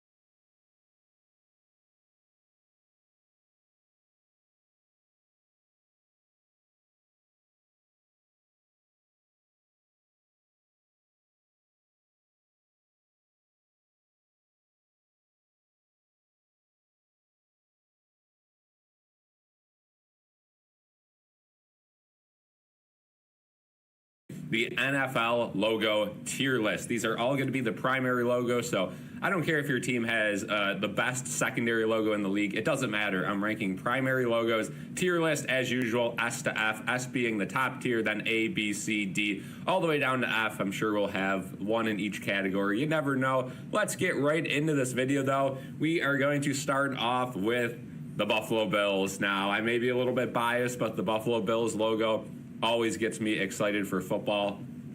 I look at this logo, it's very sleek. It's a little awkward towards like the bottom of it. I know, some out-of-town fans might not like it. The Bills logo I have to put in the A category, though. Again, I love the color scheme. Anything red, white, and blue is going to be high on my list, I think. Again, it looks like a buffalo, but the red strip, I could see if you don't like it. Again, I'm biased on this one. I'm putting it in A. End of story. Moving on to the next logo. We're going to be going by division, so we'll start with Miami here, the Miami Dolphins. I got to say, again, I'm going to try to be not biased here against the team. The color scheme I absolutely love. It got that nice teal color, that orange color popping in the background. You got the dolphin kind of slanted upwards there to the right. I think you could do a little bit more with a dolphin, though. I think they can make it look better. So I'm going to put the Dolphins in the B category just because I see a lot of wasted potential in this logo. Next team up in the AFC East is the New England Patriots. The Patriots logo, I got to say, I like the old one a little bit better, but this new one with, the stern-faced guy facing to the right with the star over his head, a little bit of the tail there with the red. This is going to go into the C category for me, though. Something about it I just don't like. Again, it's okay, but it's kind of like the Bills one where it's an awkward shape, but it curves up, and there's a lot of wasted space down below. Again, it looks good on the field, but just by itself, not a huge fan. Moving on to our last team in the AFC East, the New York Jets. The Jets recently switched their logo, so I'm going with the logo that just says Jets, and over it has a little bit of a fin of a plane. This is going to go into F for me. There's no logo here. It just says Jets. do better. I don't know what to say. This is just an F logo. Not to say their old logo is anything better. It said Jets inside of a football. The Jets really have just struggled with logos throughout their entire existence, and maybe that's their thing, but enjoy the F category, boys. Moving on to the next division, starting with the Baltimore Ravens. Talk about a good color scheme. Gold and purple look like royalty on the field. I like the white beak as well on this Raven, and the red right in the middle for the eye, kind of beaming you down. I got to put this in the A category with the Bills. I mean, this is just a beautiful logo. Looks good on the field, looks good on helmets, looks good on merchandise. Give me the A category there. Moving on to the Cincinnati Bengals. Now, the Bengals logo is very simple. It's just an orange bee with black tiger stripes.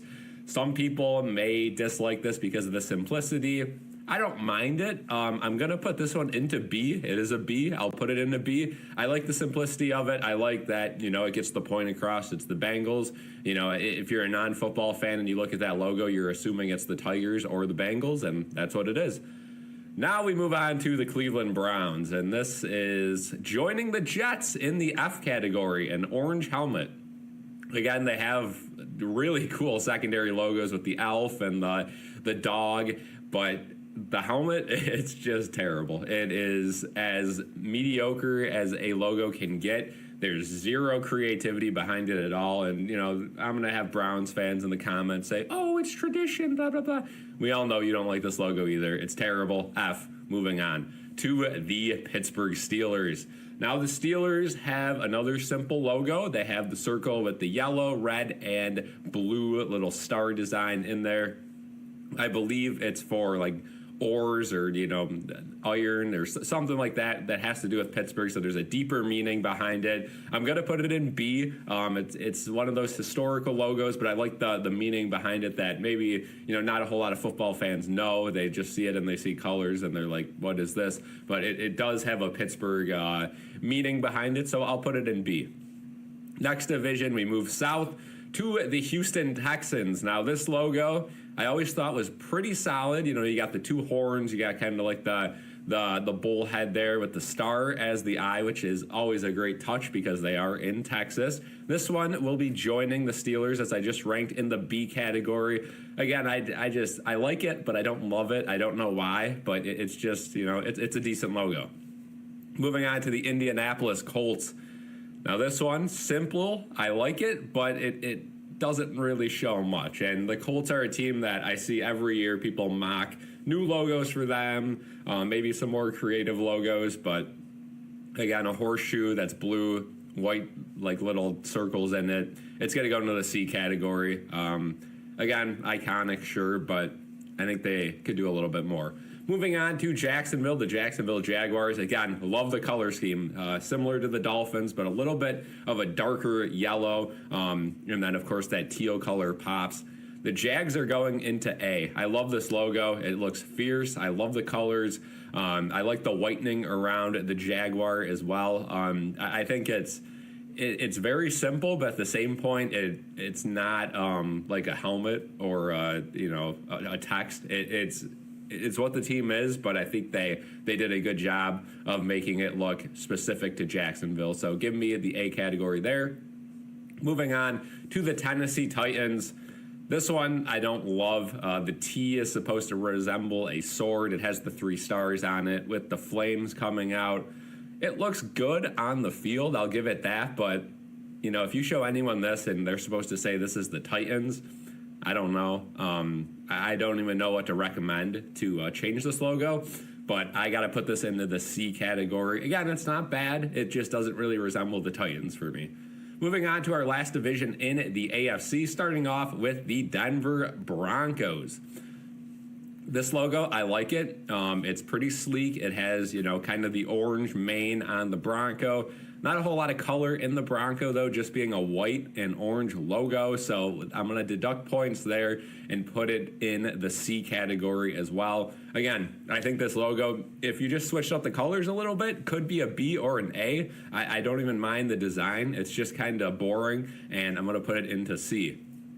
Next team up, Kansas City Chiefs. You have kind of the arrowhead there. You got the KC in the middle.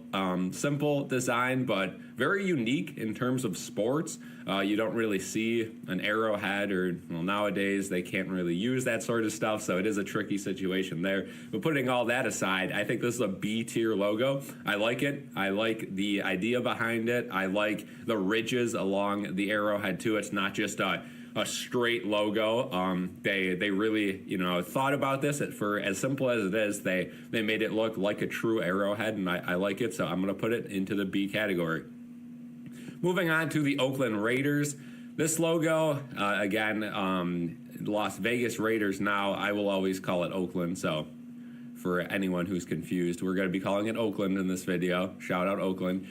This logo, black and silver, no other colors needed. I love the guy on there with the swords behind him, the eye patch, the shield with the Raiders above it. Again, I don't love when things are confined into shields and logos or put on anything, because if you just had the logo of the guy's face, that would be absolutely sick. But they needed the shield, so that's going to duck it down, but I'm still going to put it into A. I love this logo. I love that guy. It's one of those logos that just screams football. Again, he's got kind of the striped football helmet on as well, so a mix between a Raider and a football player. Love it.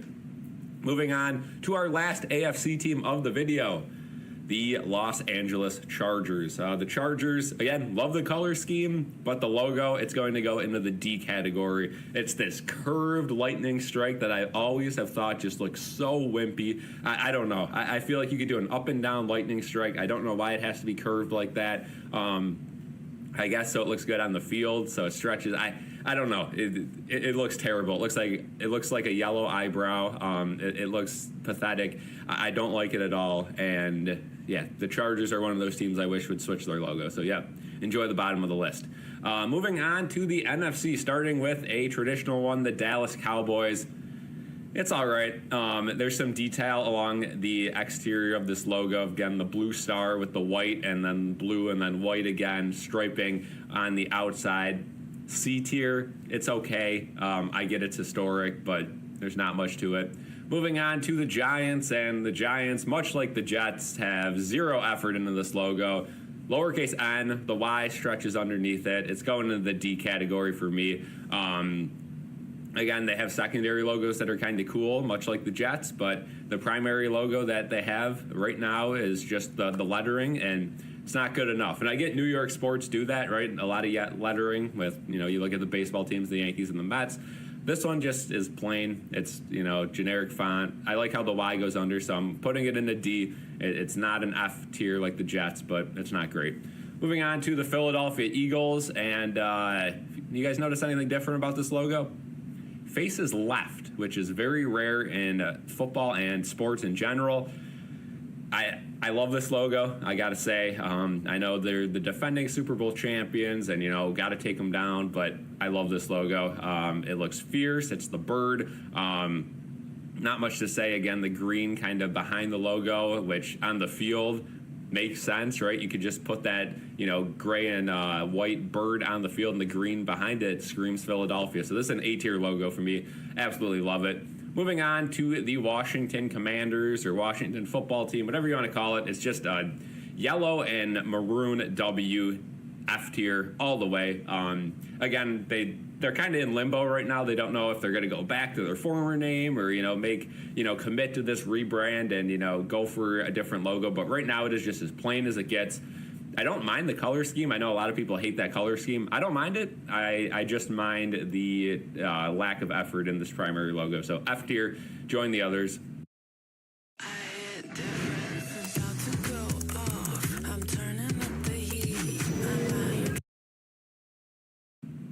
Next division here, Chicago Bears. The Bears' primary logo now, they just made a switch a couple years ago to the old school bear with the white bordering and the kind of dark blue and orange popping out of the face, mouth wide open on that bear.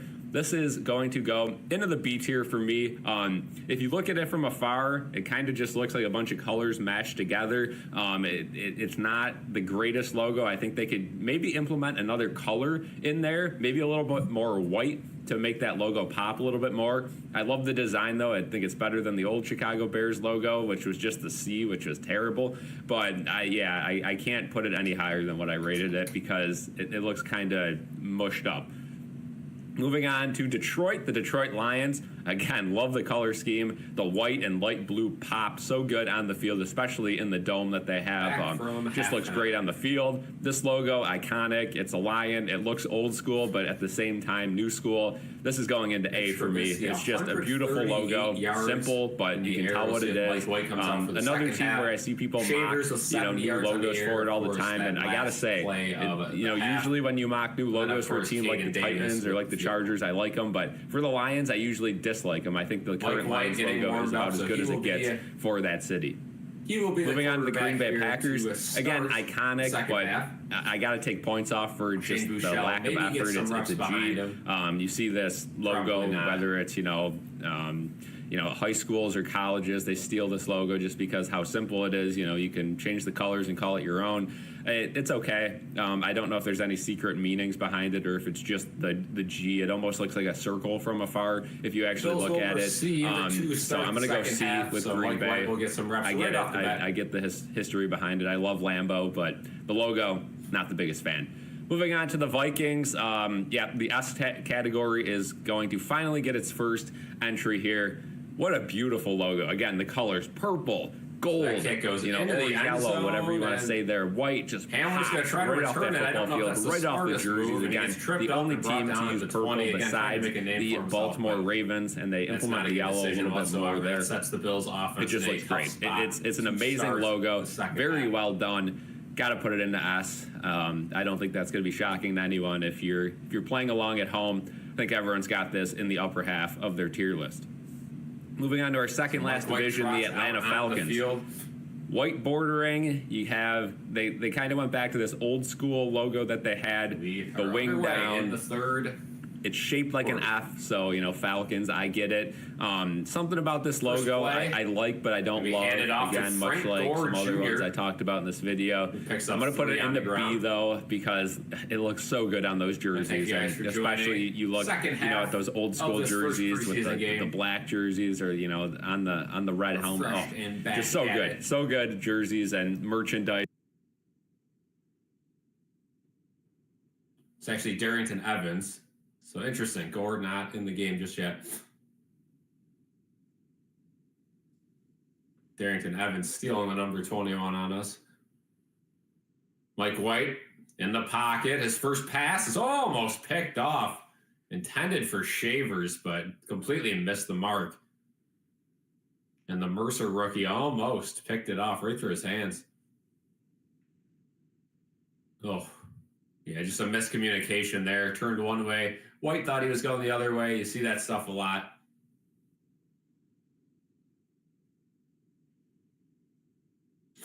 Interesting. 3rd and 7 now. The Bills will try to move the ball down the field.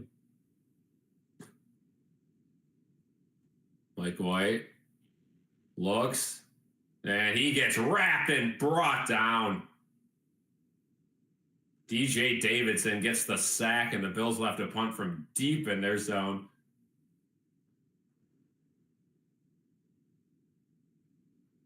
So Mike White, a really rough start to his drive, but Mitch Trubisky looked bad to start too and turned it up at the end.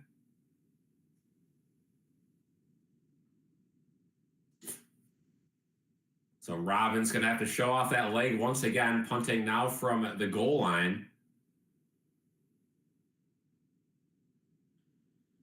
D. Williams will come up to catch that one. Not a great punt at the 40. Not a whole lot of hang time either. And he will be tackled around midfield. Good tackle by Darrington Evans, who stays on the field. But there is a flag. So this might get brought back. Again, that's one of those penalties that is just a killer. You have a good return like that. You set yourself up good. And then a holding penalty away from the play could could back them up. The refs are discussing it, though. Ron Tolbert is the crew chief today, and they are really debating this one. Jameis Winston now in at quarterback. So hey, for a third stringer, that's pretty solid. Oh, and it's a penalty offsetting penalties. We had illegal formation on the Bills and then a hold on the Giants. See what they decide to do here.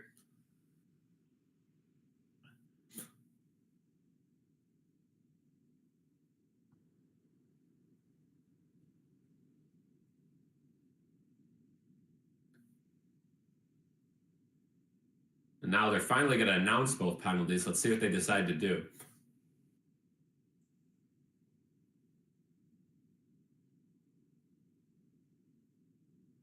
So they're going to have to re-kick it, which is probably good for the Bills because the punt was not all that great and the return was pretty solid. So Robbins will get a second attempt at it, maybe try to pin it more towards the sideline. If that's as far as you could get it down to the 40, at least get it out of bounds.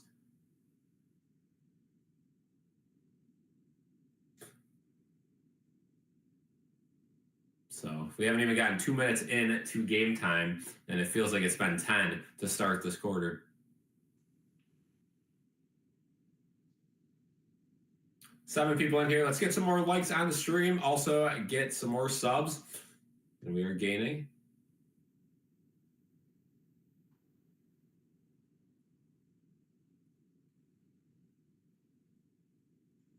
So here we go. Robin's second attempt at this one. Let's see if it goes any farther. This one looks about the same there. There's a little bit more hang time. The 34. And his return gets brought up right around midfield. So not much changes there.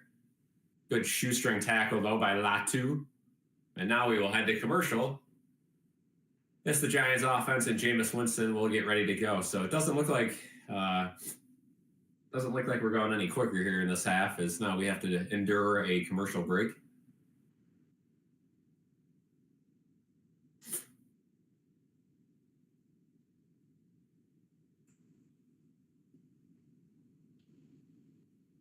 Of course, during these preseason games, we will have recurring commercials.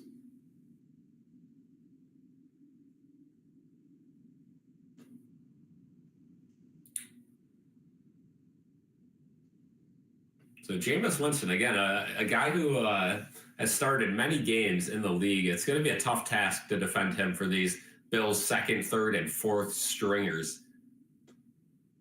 A guy who kind of worked himself out of a starting position. Again, throws a lot of touchdowns, but a lot of interceptions, and those interceptions and dumb decisions have certainly outweighed his touchdowns.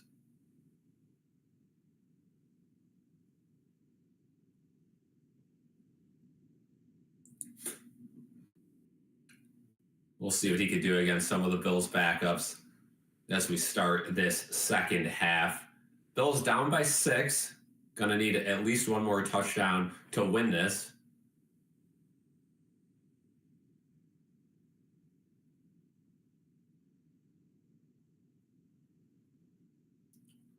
We are, again, getting the same batch of commercials every single time.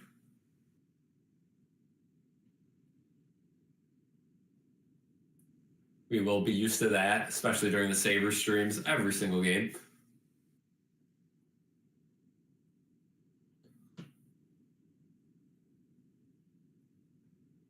Again, after the stream, be sure to keep a heads up for the Bills-Bears preview. That'll be coming out next week. We'll also be doing prediction videos for every single regular season game. Weekly prediction videos will go up, usually the day before the Bills preview or day after, depending on what happens. So they have a Deion Dawkins interview going on right now. I'll relay what they're saying as this drive goes on. Deion pretty excited that all 5 starting offensive linemen are returning. So they got some good camaraderie, which is, of course, good to see. An offensive line has to be all on the same page. If you have 5-star offensive linemen, but they've never played together on a group, it's not going to go well. Of course, that group is very important.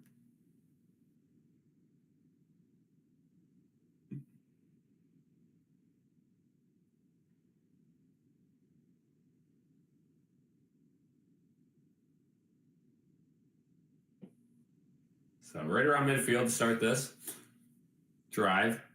Bills bring a big old blitz. Jameis Winston, ball's tipped in the air and batted. That'll fall down. So good start to this drive for the defense, getting a batted ball on that big blitz. Not allowing the Giants to find any receivers. No separation there.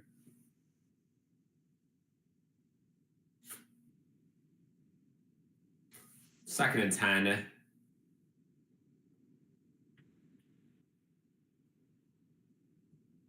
Jameis hands it off, and that run's going to go for about 4.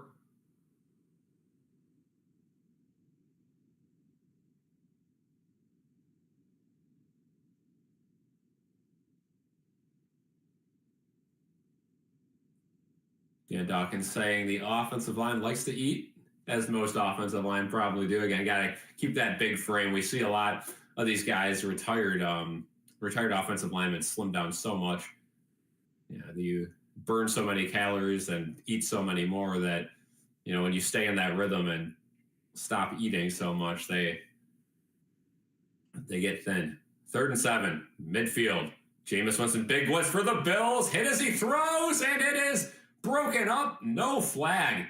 Good play by Jenkins there. Again, previously injured in this game with a cut on his hand.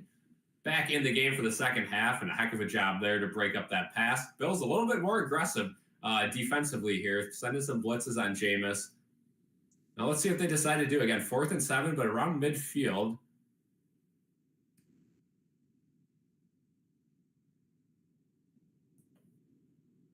Send the punt unit out there. Punt. Solid hang time. It's going to head towards the sidelines and bounce out at around the 16. So not a great punt. Could have been worse.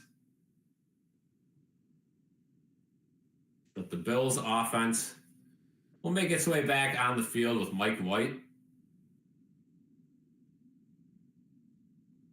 But we are going to go to commercial before we see that. Dan Dawkins makes a few noises towards the camera as his interview ends up.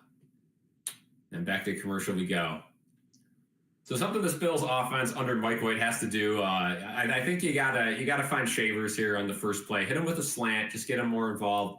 Maybe, that'll get Mike White in rhythm. Again, these backup quarterbacks who don't play a whole lot in the regular season don't have a whole lot of game experience. And it's one thing to, get practice reps and be able to, find zones. But when you're going against a team and you don't really know what the defense is doing, it's a little bit harder, right? And of course, it's not like, the defense is, telling the offense in practice what zone and what coverage they're running, but you get used to it after a while playing the same team over and over and over every single day. When you're against a brand new team, you have to do the scouting. You also have second and third stringers who you probably don't really know that you're going against. So it's tough. It's like in baseball when you bring up a pitcher from, the minor leagues. Sometimes they start off really good because there's no real scouting report on them until they face a team a few times. Then you could kind of start to figure them out. Same thing in football there. I mean, you got to face a team, and that's why division games are always so close, and why the Bills, no matter what, will struggle at least with a couple division games, even if the division is pretty bad, which we think it's going to be this year. It's hard to beat a team twice, and you hear that from so many guys in the NFL. Once you beat a team, they know what you're going to do. They know what you had success against them, and they're a complete wild card because they're going to do the complete opposite they did against you the first time and try to catch you by surprise. We'll see if Gore gets in the game or if it's still going to be Darrington Evans at running back. Would appear Ray Davis's day is done. Solid day, but again, I think Ty Johnson stole the spotlight for running backs. Look good on his carries. Yeah, I think you just got to do some quick throws, maybe some screens, some generic plays. And Bills don't want to give too much away, especially with Hard Knocks, where if you don't see it on film, you'll certainly see it on HBO Max Tuesday nights. So I know these coaches kind of want to keep it even more bare bones than they usually would in preseason.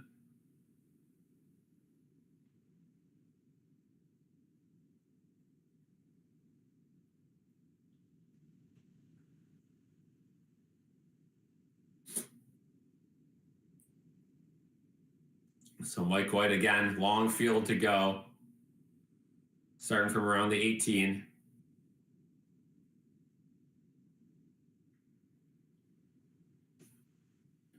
Frank Gore Jr. is in the game now, and he will not get the ball. Play fake. There's a nice, oh boy. Dropped. Jackson Hawes would have been his first completion as a Buffalo Bill, the rookie.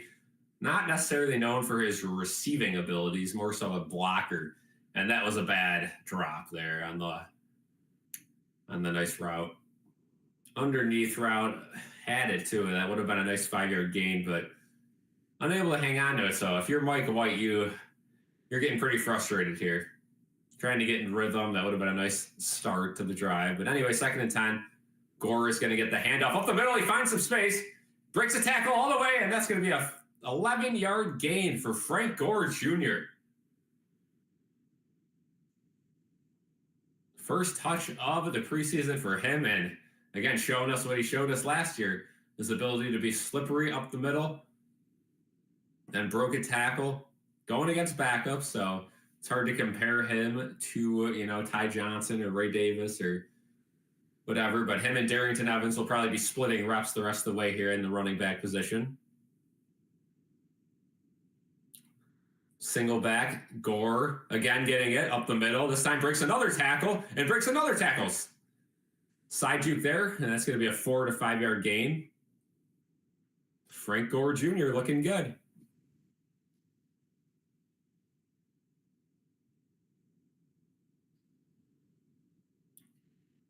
And they're highlighting Lunt on that offensive line. The young kid, a big guy. Definitely stands out on that offensive line. A lot of the guys they got out there are kind of undersized right now. 2nd and 5. White fakes it to Darrington Evans. He's looking deep. He's going to find Hawes. Oh, my goodness. That was actually Davidson, and he dropped that one. Wide open pass. Mike White made it harder than it had to be, but that would have been an easy first down, and both tight ends in the game right now looking pretty pathetic. It was wide open and no one close to him. It wasn't like he was going to get blown up, but that just looks like a scared play from Davidson.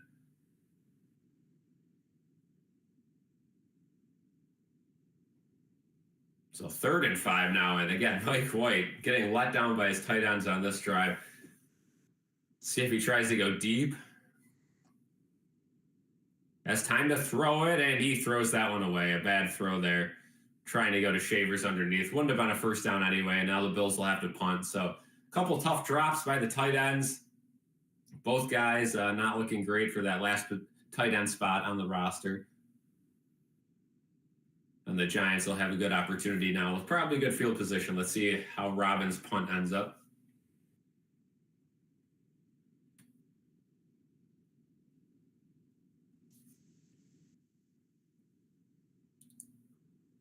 Punting from around the 20.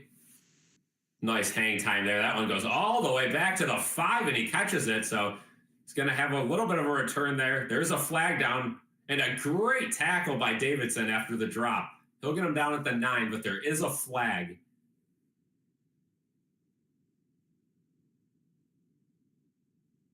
We'll see what the flag is. And it is holding against the Giants. That'll put them half the distance of the goal, back them up to around the 5. So a great punt, great special teams, and the hold helps even more. When we get back from commercial, it'll be a heck of a long field for the Giants to work with. Maybe the Bills will send a couple blitzes and try to get that safety to get them a couple more points in this game.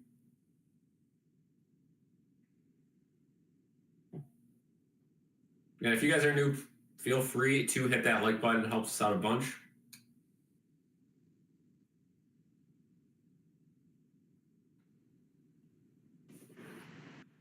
But back to commercial. A whole lot of commercial breaks.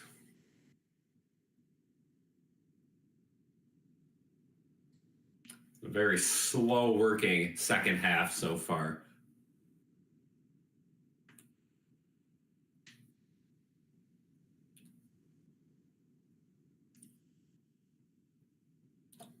Bills defense looked good against Jameis Winston on their first chance against him. We'll see if they can continue that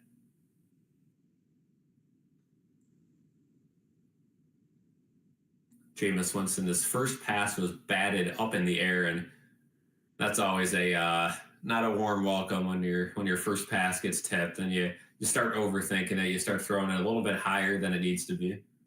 What's going on, Matthew? Go Bills. And we'll test stream here. Gonna be streaming every game this year, though. Just kind of seeing what's gonna work in the preseason. Every Bills game, every Sabres game will be live streamed right here.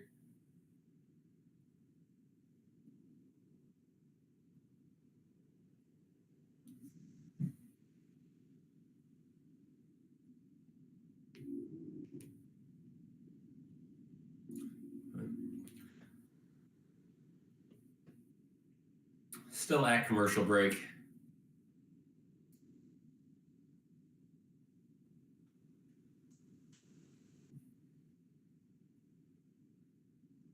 Now we finally come back. They're highlighting last year's highlight of the year. You could say Josh Allen's touchdown run against the Chiefs in the regular season.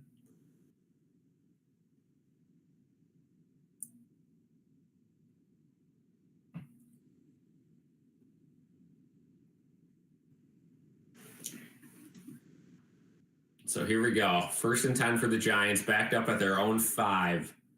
Bills defense could really use a stop here. Then, the punt would get them in good field position.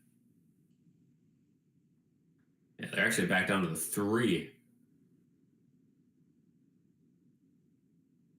You got to assume they're going to try to hand it off, maybe outside. It's going to go up the middle, and that one is stuffed right at the line of scrimmage. 2nd and 10 coming up. Ingram and Couch on the tackle.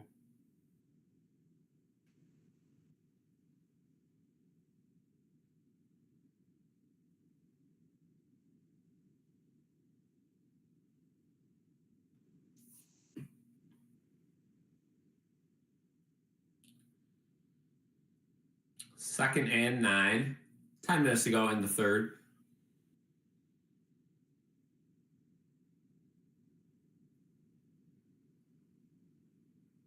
Winston in his own end zone tries a quick throw. That one caught. Be a gain of about 4. Oshesky.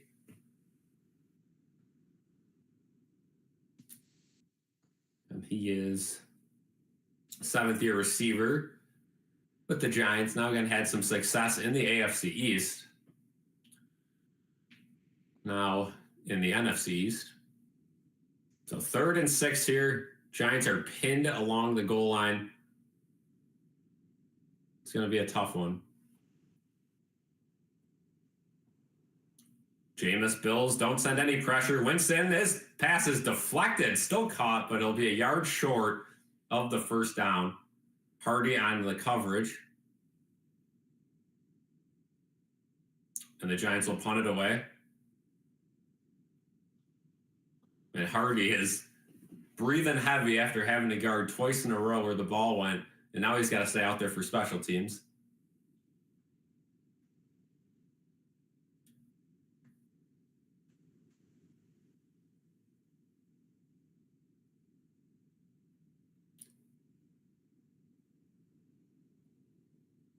So Chenault will be at the kick returner. And that punt is going to not be very far. Caught at the 45. Chenault trying to find a hole. He squeaks up to about the 50. And that is where the Bills will start the next drive. Another commercial break, another short drive. Mike White back out there for the Bills when they return.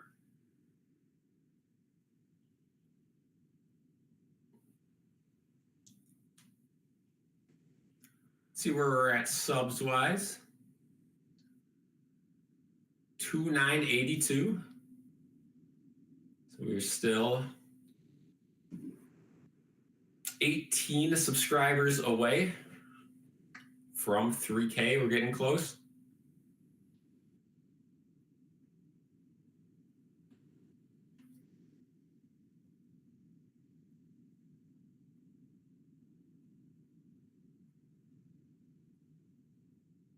And if you guys are new here, be sure to follow the Instagram too. Just gain some followers over there. All right, 75-29 over there. But a fun game so far. The Bills have a good opportunity to at least cut into this lead, potentially take the lead if they get a touchdown. Starting at midfield, a couple bad drops by Dawes and Davidson last drive. Both guys who are fighting for that third tight end spot on the roster. I don't know if either of those plays will have an effect on who gets cut or not. Probably not, but Hawes, again, the rookie. Davidson, still a younger guy, but has some NFL experience. Completely different style players, though. So I'd say the drop almost hurts Davidson more, as he is more known for his receiving game.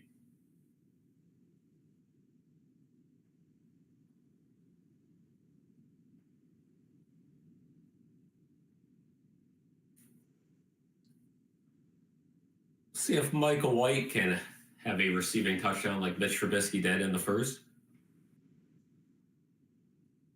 So they're showing the best home games of the year. Of course, week 1 against the Ravens, then that Chiefs game, then the Bengals December 7th, and then December 28th against the Eagles. Hopefully that game doesn't mean much. Hopefully the Bills are already locked into a playoff spot by then, but maybe not.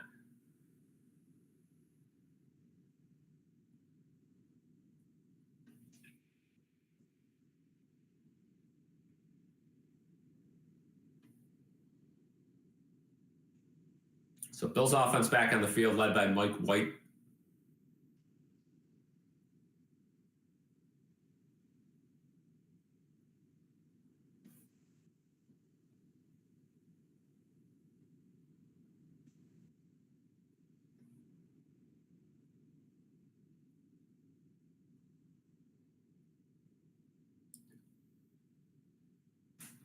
So starting off at the 45, Mike White's first play, that one's going to be caught by Davidson at the 45-yard gain.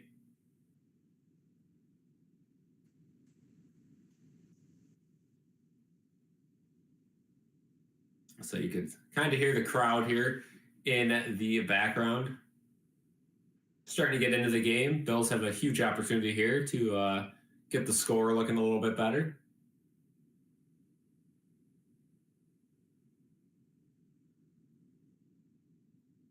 Mike White under center, hands it off.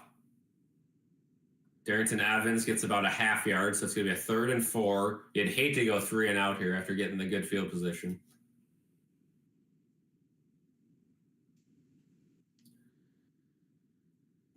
Darrington Evans, again, a guy who continues to return to the Bills for training camp and preseason, and then usually ends up going elsewhere to actually play.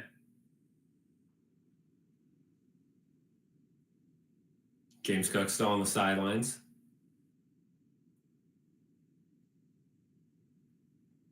Mike White, high snap. He's able to get it. He's got plenty of time. He's going deep and overthrows Davidson by quite a bit. 4th and 4 now.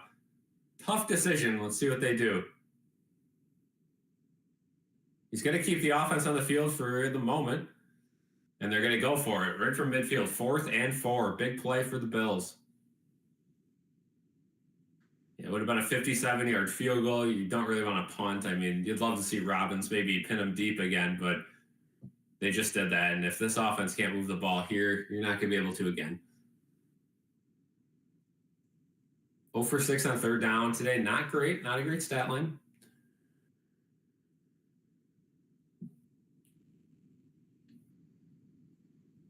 And they just got that play off. Mike White. He's got a wide open guy downfield. And it's caught. Touchdown. KJ Hamler, Mr. Scooter, wide open. It looked like they didn't get the playoff in time, but they say they did. Mike White makes a great throw to a wide open KJ Hamler. Again, those 4th downs, it seems it always happens, right? These defenses kind of panic. They don't think anyone's going to go deep. And when these teams do, they leave a guy wide open. Usually they double cover underneath, double cover the sticks, and KJ Hamler wide open. A beautiful ball on the run from Mike White. And here comes an extra point chance here from Davis. Not Ray. And that extra point is up, hooked left, but stayed in, and the Buffalo Bills take a 17-16 lead midway through the third.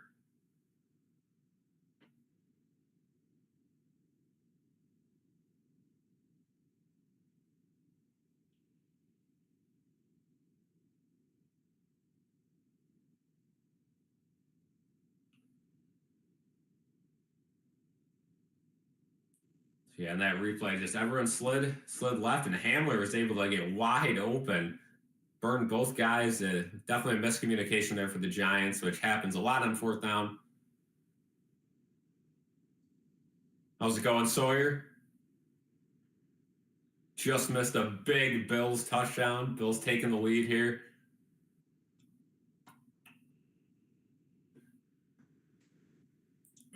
Last season with the Broncos, KJ Hamler had a little bit of success.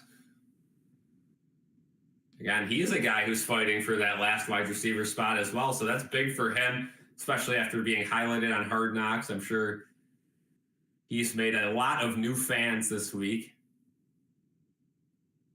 And that play will certainly help them stick around.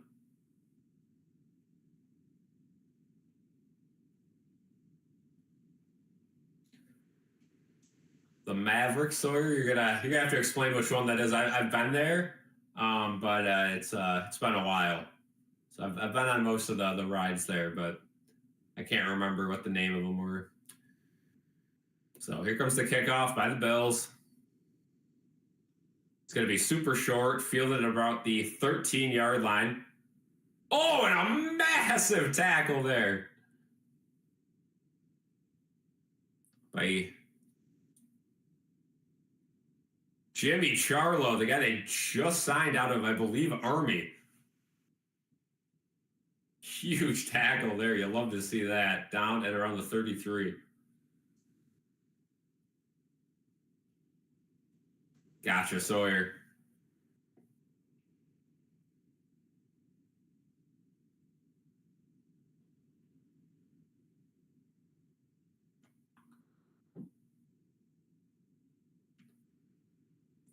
So 1st and 10 for the Giants. They'll look to get the lead right back. Jameis Winston in at quarterback. First snap, play fake. They're going to go back out to the running back. That's going to be a more than 10-yard play. It's going to be a 15 to 20-yard screen. Finally tackled at the 45 in Bills territory. Good play by the Giants. Again, the screen game just killing the Bills.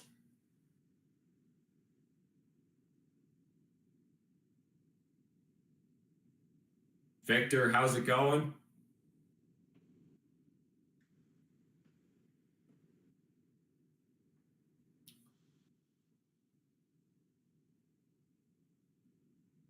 Yeah, the Mets are looking pretty rough right now. If they manage to hold on and make the playoffs, maybe we'll do some live streams with them. But back to the Buffalo streams. Every Sabres game, every Bills game. 1st and 10, Jameis Winston. Back, he's going deep. Overthrew it. Good coverage there. Couch and Olszewski wanted the pass interference call. Didn't get it. I thought it was good coverage. Victor, how you been? It's good to see everyone back in here again. Preseason football, not a whole lot of demand for it, but we're back. We're streaming every game, so we got to be here. Excited to do every Sabres game this year. Maybe that's what we need to break the drought. Just constant streams.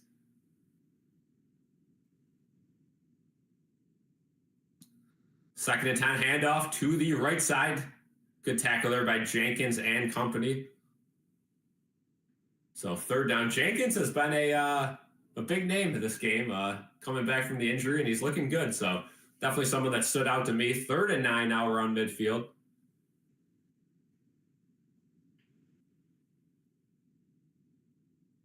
Yeah, the Mets got to get refreshed.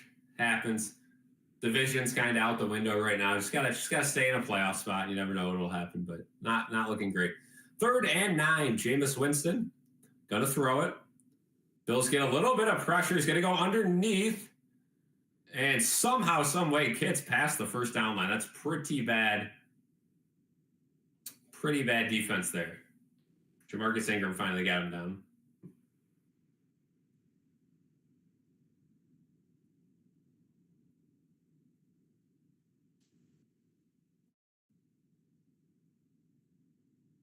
So 1st and 10 for the Giants. Cross midfield.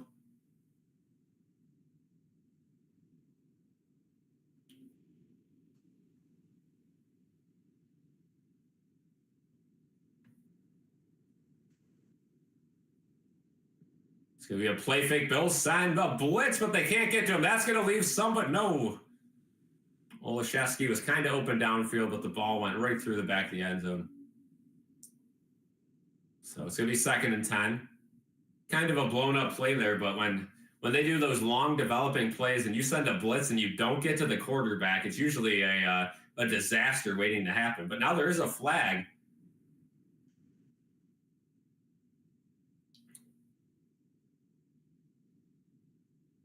Looks like it's going to be against the Giants. Let's see what it is. Intentional grounding. So that'll be a loss of down and a penalty. So it'll be 2nd down.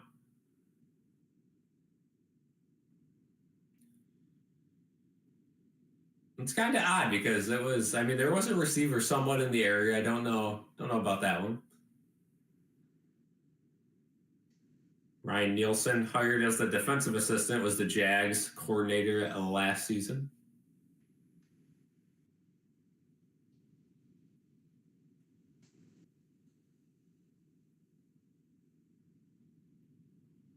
So now 2nd and 20 for the Giants. Winston with all sorts of time goes over the middle, picked off! But there is a flag. Jordan Hancock down at the 43, but there is a flag. Hang on. Hang on, not so fast. Oh, and it's going to be an offsides. Oh.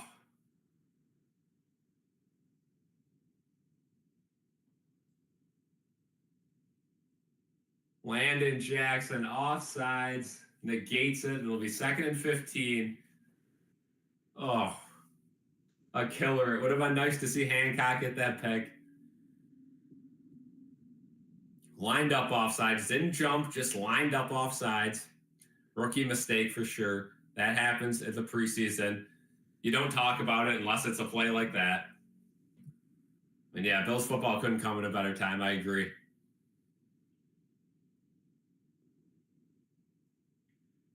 And Landon Jackson, a guy I'm heavily rooting for. He's got all the physical attributes, just has to put it together this year. So 2nd and 15 now. Winston smartly takes a shorter pass this time. That one to Olszewski. So it'll be a 3rd and moderate. The Giants managed to work themselves back into a position to pick up this 1st down, but a 3rd and 8, still a tough task in the NFL. Again, football's going to come quick here. We got this week, next week, and then college starts, and soon enough the NFL will start. 3rd and 8, big play for this defense. So Jameis escapes a pick. Bill send an extra guy. Winston goes towards the sideline. That one caught and 1st down. Jamarcus Ingram playing the soft zone there. And this is stuff we see with this Sean McDermott, Bobby Babich defense. It's very zone reliant. It's very soft. Letting guys catch the ball, bend but don't break. And Jameis Winston, quick bounce back from throwing that pick that didn't count. 1st and 10 at the 23. It's going to be a handoff outside. Great tackle. Jimmy Charlo with the shoestring tackle, and he's really making a name for himself after just getting signed this week after Balin Spector got released under the injury clause. And from Army, a guy who is used to the old option game, used to defending runs, especially in those armed forces matchups. So 2nd and 11 now for the Giants. Bills showing pressure. They're going to send an extra guy. They do the same run. That one, they blitzed on the wrong side. So it's going to be about a 5-yard carry. So they'll have another 3rd down. See if the Bills defense can make a stop here.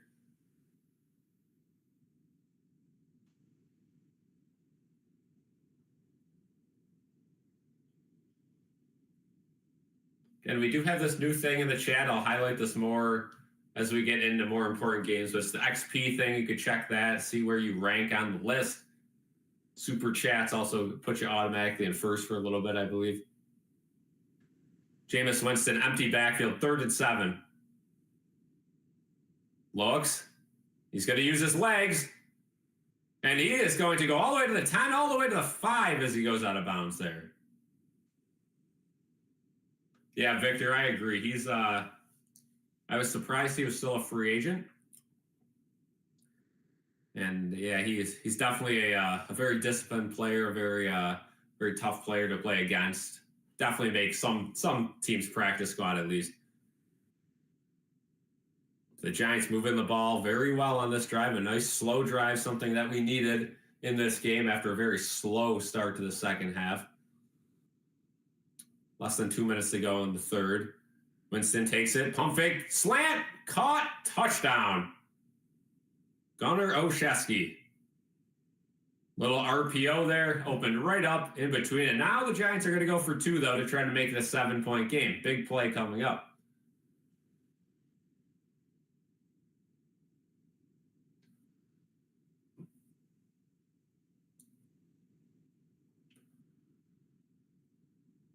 So here we go. 2-point conversion as the Giants take the lead right back.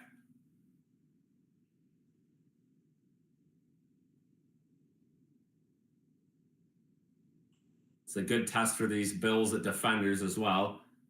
First 2-point conversion they have seen. Winston can't find anything. He's got so much time. Goes to the end zone. And it is caught. Thomas Fidone comes down with it. Jamarcus Ingram had a hand in there, but Fidone able to hold on. And the Giants go back up by 7 with 1s to go in the third.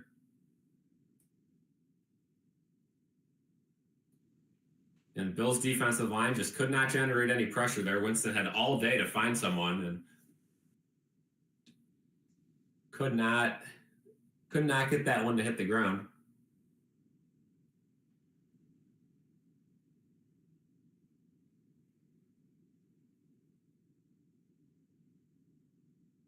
Now we'll have a kickoff, see if the Bills can start in at least good field position. Again, they're going to need a touchdown to tie this now.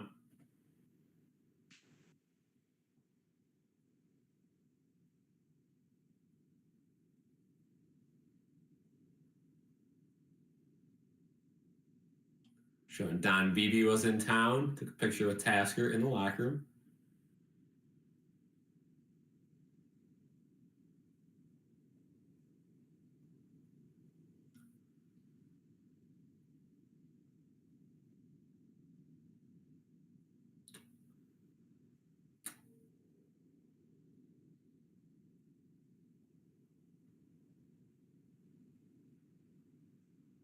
Here comes the kickoff.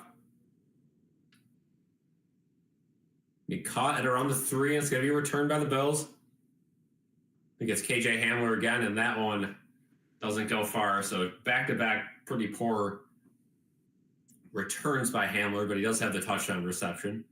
With 1:06 to go in the third, here comes the Bills offense again. Not going to go to commercial because the quarter is about to end.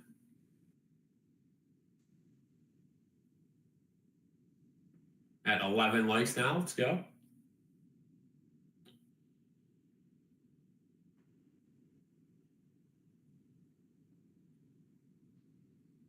Five people in the chat. Mike White under center, I formation with Frank Gore Jr. It's going to be a play fake. He's looking somewhat deep, wide open. Wilkerson again. And that one will be about a 15 to 17 yard gain. Good job by Wilkerson. Of course, he had the one-hand catch that didn't count in the first half. Back out there for some second half reps.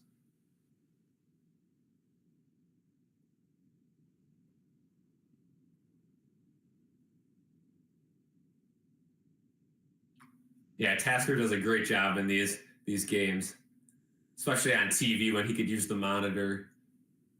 Someone I would like to see get involved with the Sabres a little bit more. Again, he's a big Sabres fan, and he's been involved a couple times. Handoff on 1st and 10 goes nowhere, and that will wind down the third quarter. So we'll have a 2nd and 10 when we start the fourth quarter. 3/4 of the way done with the Bills' opening preseason game. I think we've seen a lot of goods, a lot of bads.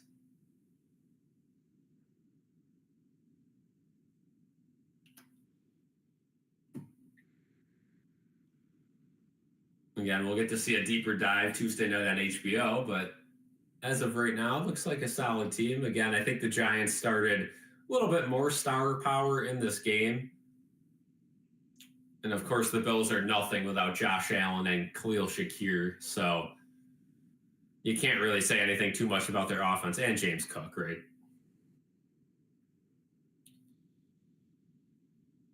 Ty Johnson did look nice. Ray Davis, not the greatest day for him, but had the extra point.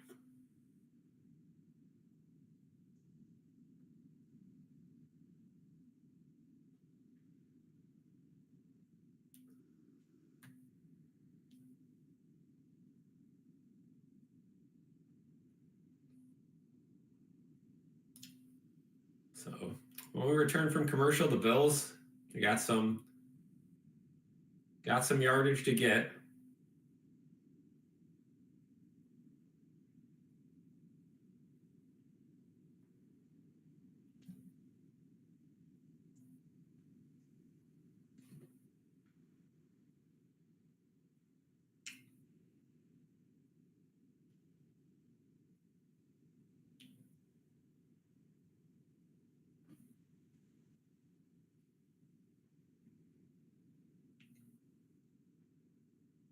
Smooth Gaming asks, who would you keep between Wilkerson, Shavers, and Hamler? I mean, it's a tough one. I think Shavers is leading the race right now. The only issue is, I mean, Hamler can play special teams, which we know is that a big thing. So I think, after this week, I still got Shavers as the number one. Hamler maybe as the number two, but Wilkerson definitely climbing up that rank. Somebody who, UFL guy, didn't really think much of him. Certainly can pass those other two guys with two good games.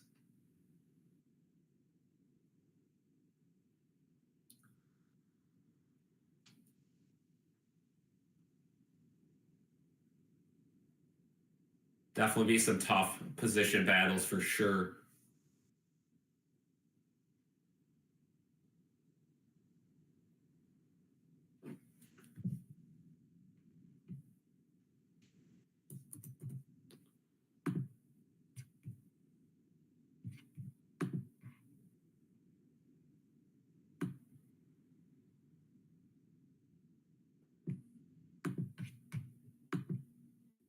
So yeah, we will see what happens the rest of this game.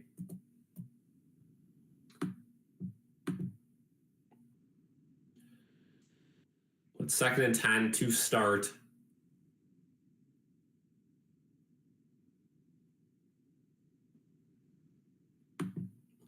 Mike White, all sorts of time. He's going to go somewhat deep. Good catch there.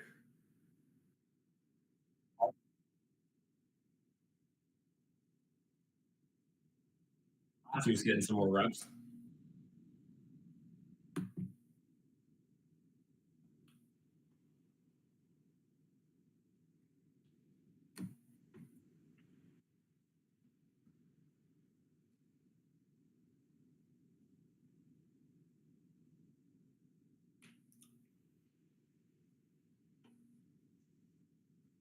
We're going to try something new. We're going to go live on Instagram for the rest of this game as well. We'll simulcast it. There we go. 3rd and 2. Frank Gore Jr. He's going to have a nice carry. He's going to be out at the 30. So we are now live on YouTube and Instagram for this 4th quarter. A little testing. Again, we'll test the waters. See what how this works. And hello, Instagram. Welcome to the live stream.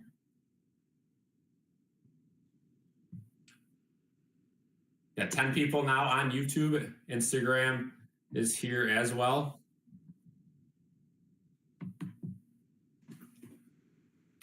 Mike White looking. He's going to go out wide to Gore again. Gore gets a few yards. Tiptoes the sideline. If he stayed in, that's going to be a gain of 9. They say he did. So Frank Gore Jr. looking good so far in the preseason.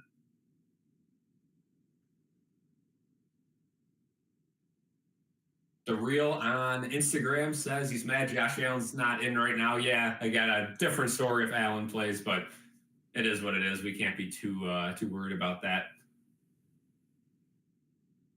Again, it's better to keep him safe than risk an injury there. 2nd and 1 now. Mike White hands it off. That's going to be an easy first down for Gore, and a little bit more down at the 14.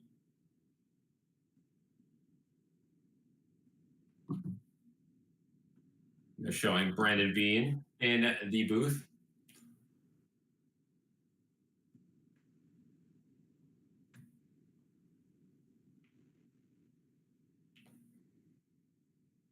And they say Brandon Bean's son is an assistant for the Giants, so maybe some talking going there.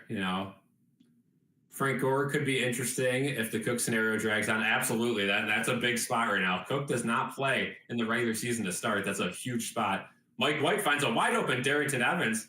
He brings that one down for a gain of 7, and the Bills are cruising.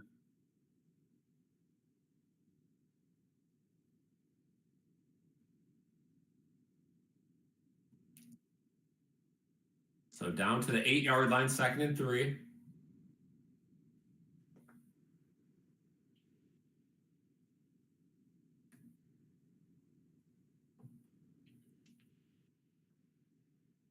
Yeah, Gore's definitely gotta see some NFL time this year, no matter where it is. 2nd and 3, White gives it back to Evans, and he's into the end zone for the touchdown. Darrington Evans. Great drive by the Bills. Great play to cap it off. And the Bills are going away from tying this up. We got ourselves a ball game here in the preseason. This is good. Good football.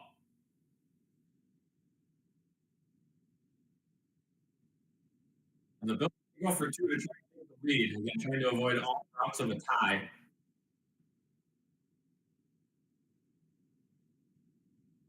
So here we go. 2-point attempt for the lead. If they don't get it, they'll be down by 1. Mike White, a guy who usually takes takes some risks. Darrington Evans is the running back.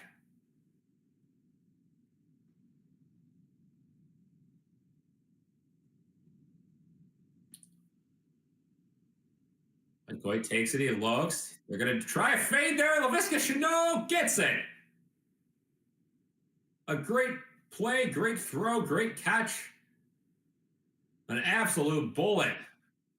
And the Bills take a 1-point lead here midway through the 4th. Back shoulder play. You love to see it.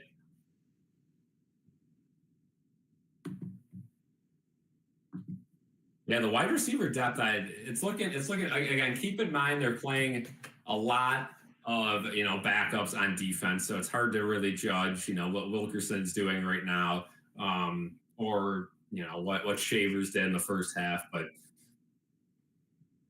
it has definitely been a little bit better than expected. A very slow start. The receivers were not getting open, but that has changed as they've put the backups in.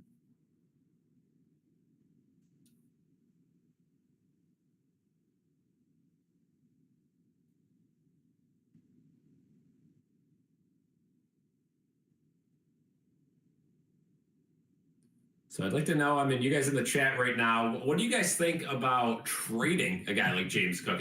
We see if Frank Gore Jr. has the ability to, be a reliable back. We've seen Ty Johnson year after year prove that he should be a second stringer somewhere in the league.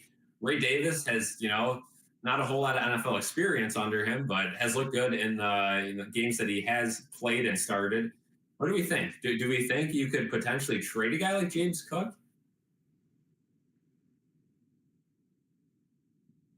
Again, you put James Cook in the game right now, and he's absolutely lighting it up, just like Frank Gore was. It's not to say that Frank Gore Jr. is a better running back than him. That's not what I'm saying. I'm just saying, it could make things a little bit dicey.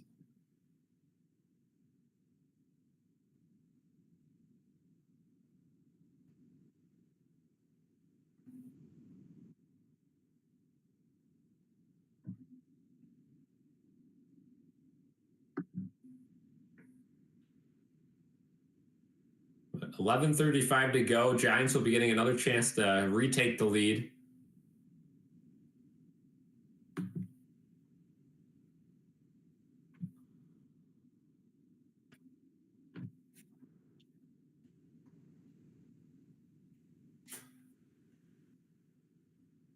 So they're just showing some highlights from the stadium. Of course, that'll be a recurring theme. I'm sure every broadcast this year, the last year in the Bills Stadium, you'll hear it game after game.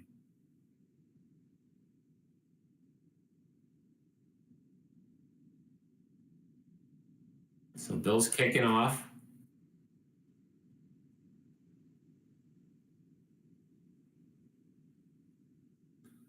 Going to be fielded at the 1. Washington's going to take it out. He's looked good today, but not so fast. Gets tackled at the 25. Is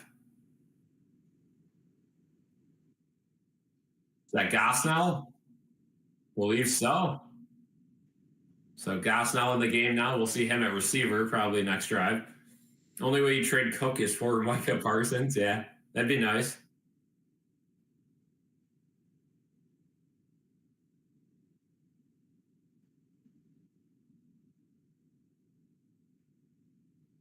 So 1st and 10 from the 25, just like old days. Bills get set a safety blitz. Tommy DeVito has checked in as quarterback as that check down route ends up going for around 15 yards. So a good start for Tommy DeVito. Just finding a little screen check down there. Terry Pagula in the booth with Brandon Bean. Looks like he's drinking a ginger ale for anyone curious. And we got some whistles, so it sounds like an injury. That's never good. Let's see who's injured.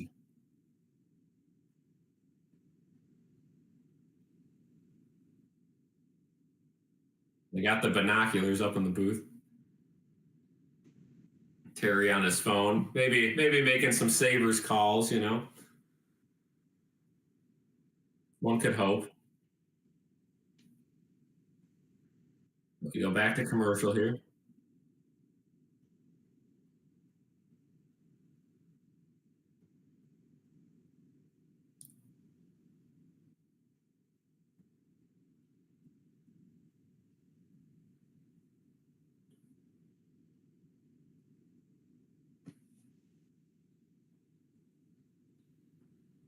Oof.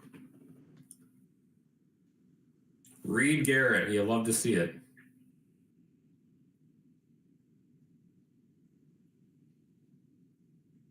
Let's see if anyone knows who was down. They didn't tell us on the broadcast.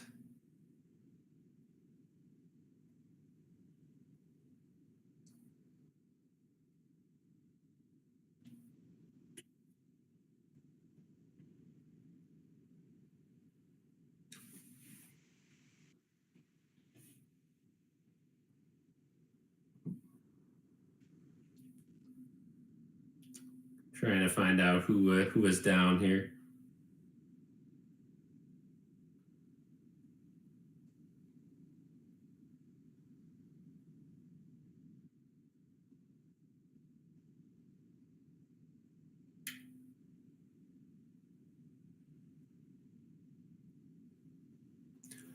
But as we wait to find that out, just have to wait.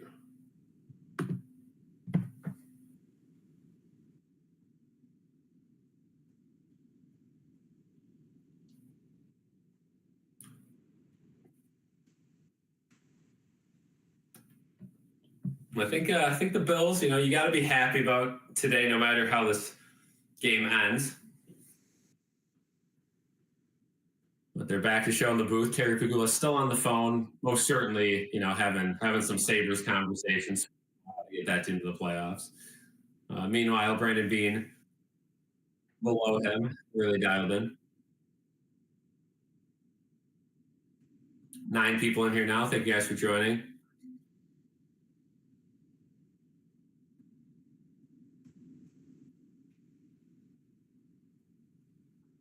First and 10 from the 41, Tommy DeVito. It's the ball. Has a little bit of time. He's going to go out wide. That one dropped. And they say incomplete. Hancock was all over in case it was a backwards pass, but they're going to say incomplete. Ward with the drop. Tommy DeVito with the somewhat inaccurate throw. What a 2nd and 10.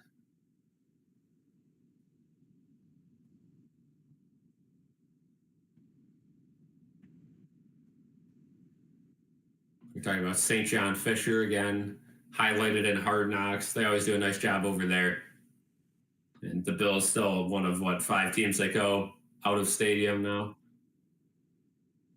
2nd and 10, DeVito has the check down again, and they go to him, and it's going to be a 10-yard gain.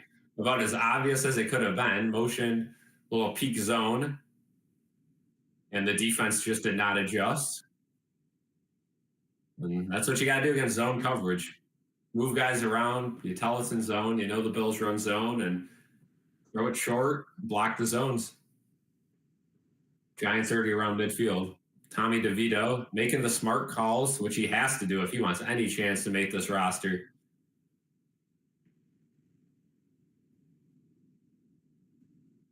Single back formation. Now let's see if they try a run. They won't. DeVito turns, and they're going to do a screen. That one, Ward ducks a tackle, and he manages to run for about 4 yards. So a little bit better defended by the Bills, but still not great.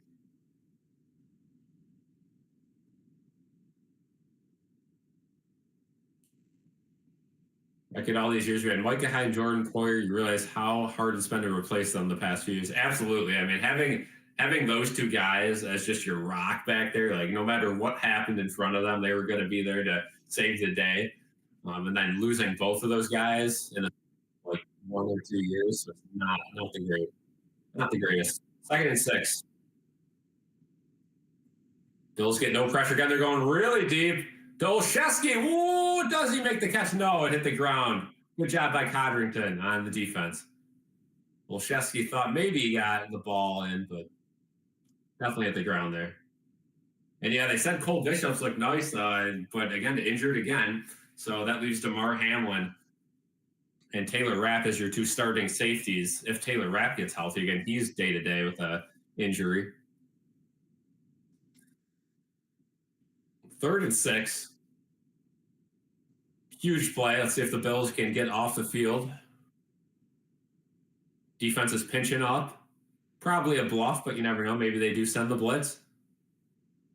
They do send an extra guy. They can't get to DeVito, though. He's going deep again, and that was a miscommunication. Olszewski turned back. DeVito thought he was going on a streak. 4th and 6, and they're going to keep the offense on the field. Nope, no, they're not. Oh, yes, they are. Tommy DeVito pump faking me out a couple times. Back and forth, back and forth, back and forth.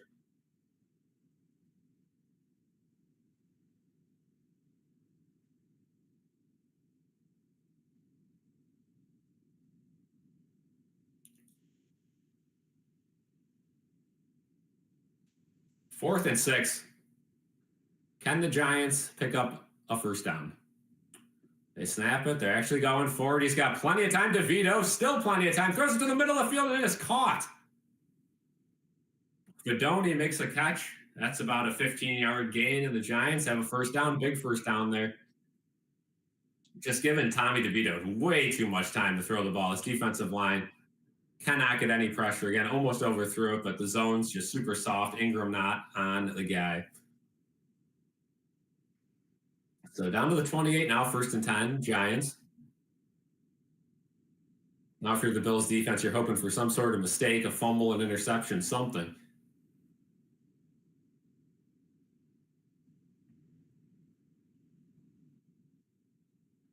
Hands that one off, goes out wide. Not much on there, maybe 2 yards.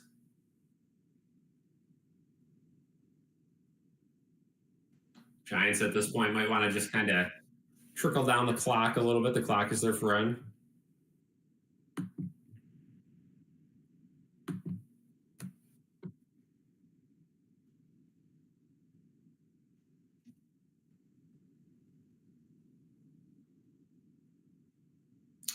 Tommy DeVito.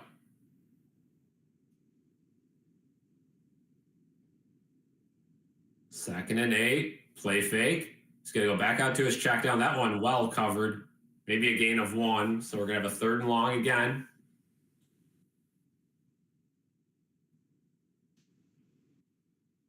Third and 6.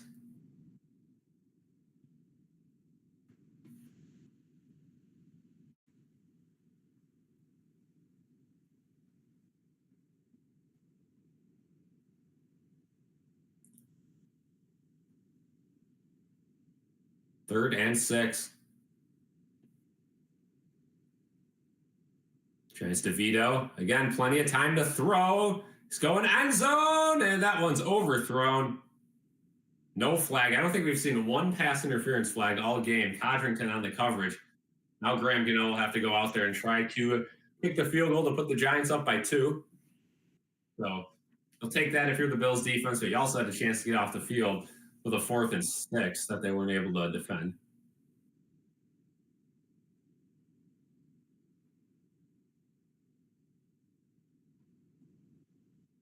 And they actually don't have Graham Gano. They have a backup kicker in to kick this 42-yarder.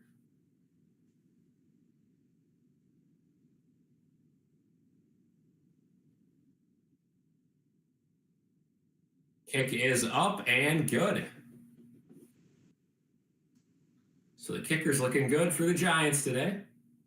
Up by 2, 27-25. So we head to commercial break with 7:13 to go.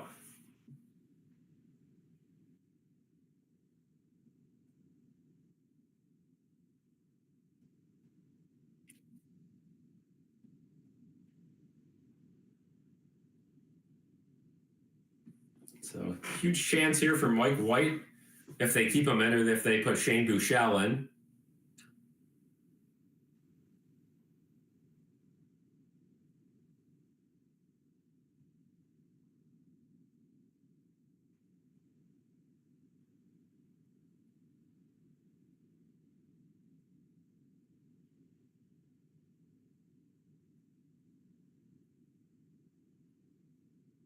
They're saying on the field at one end the 10 on the field, the 0 is a little bit off.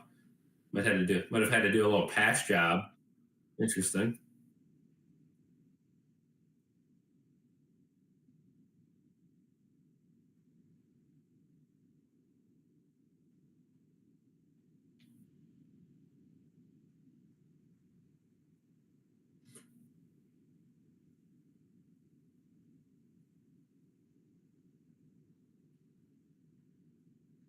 So we are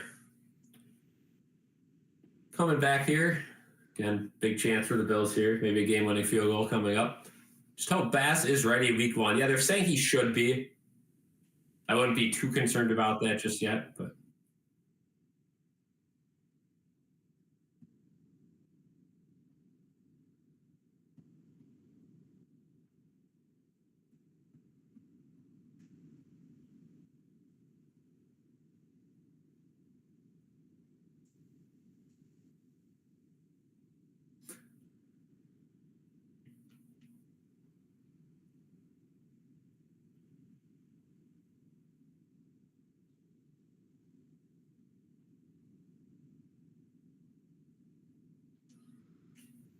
so here we go. Back from commercial. Huge opportunity for Mike White to lead a potential game-winning drive.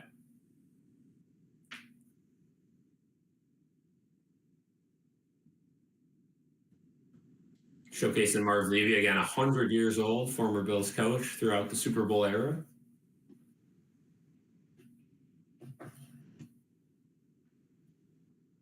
Kickoff is up, probably going to be returned, as always.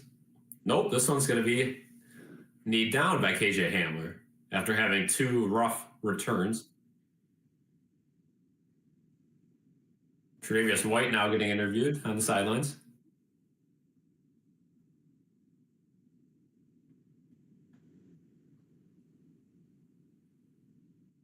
Yeah, sounding like pain, discomfort thing. What he can tolerate kicking. Yeah, I mean, again, I think, yeah, just a minor injury. I think he'll be back for week 1.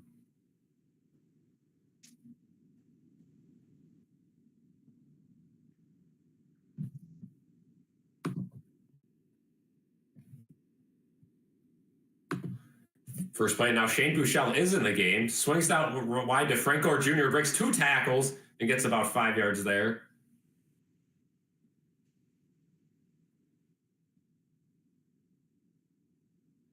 So good start to the drive. Looked like that play was blown up, but again, Gore able to get extra yards after contact.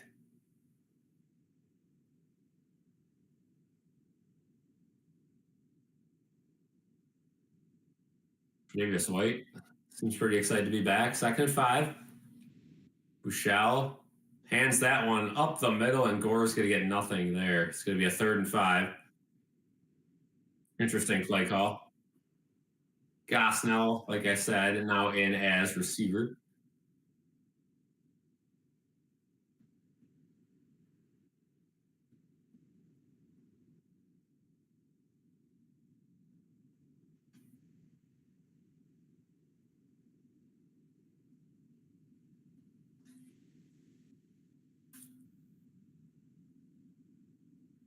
Third and 4. 6 minutes to go in the game. Buechele's first pass attempt of the game. And he gets tripped up and he goes down. Now it's 4th down. Bills still have 3 timeouts, so they'll bring out the punt unit. Rough drive there.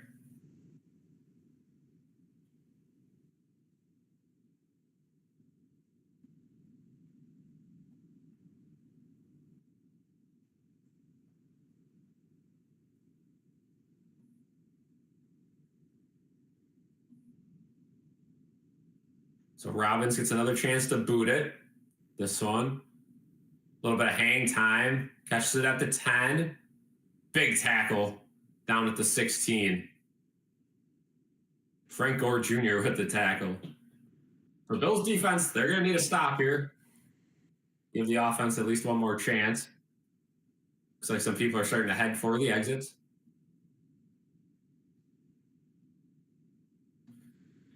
Trey White doing his best Peter Guele impression. Hyping up Terry Pagula.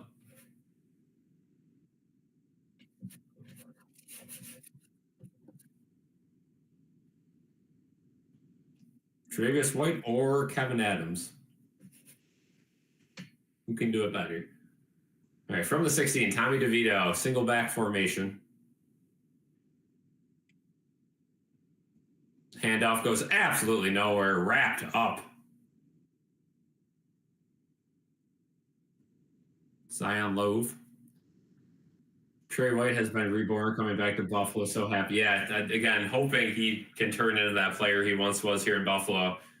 Again, those injuries sometimes take up to 2 years to recover from. So maybe he was just, a little anxious playing on that leg.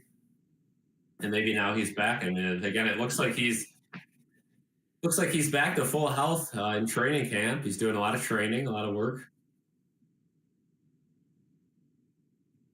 2nd and 10. DeVito's going to throw it.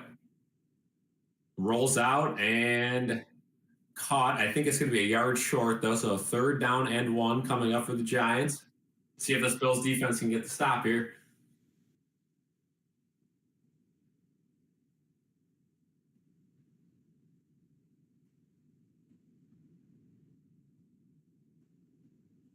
Yeah, they're saying Tre'Davious White not having to rehab probably has a lot to do with it as well. They say 3rd and 2, 4:28 to go.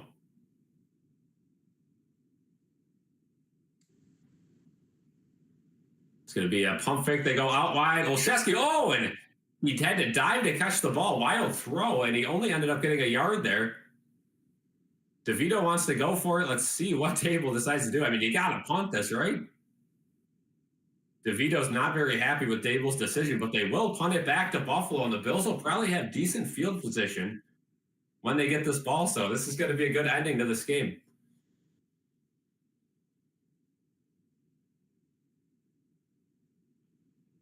Now they stopped the clock. I wonder if somebody burned a timeout.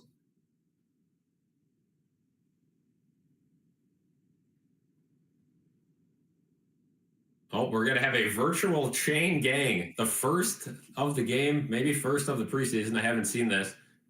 done before. So we're going to get the little VAR box. Let's check if this is a first down or not. Didn't look like it from above, but again, these preseason broadcasts don't always have the spots labeled right.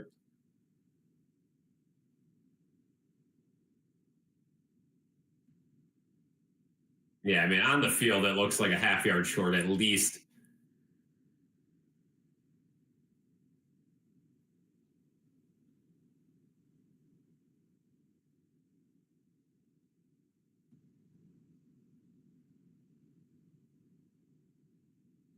Yeah, let's see what this Hawkeye technology is all about. Again, like Tasker said, that's true, and they spot it and then measure it. That's no better than just using the chains. There's no difference there. So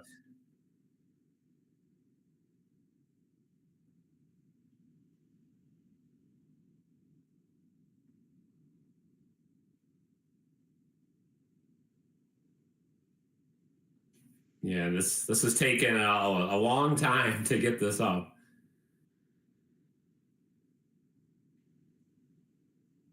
Oh, now they put it up on the scoreboard. Oh, maybe not. Whoever's in charge of this was clearly unprepared for this to be used. Oh, here we go. Virtual measurement. 1 foot and 1 inch short. Ugh.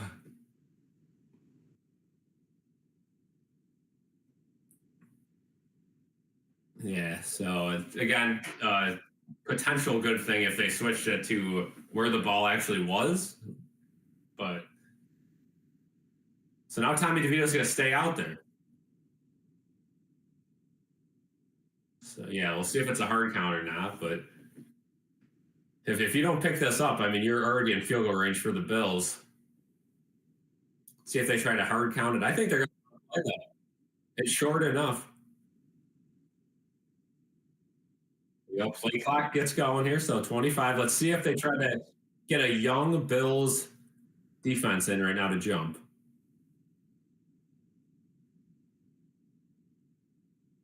Yeah, I agree, Victor. But if the rule right now it's just where it's spotted, so it still wouldn't have gotten.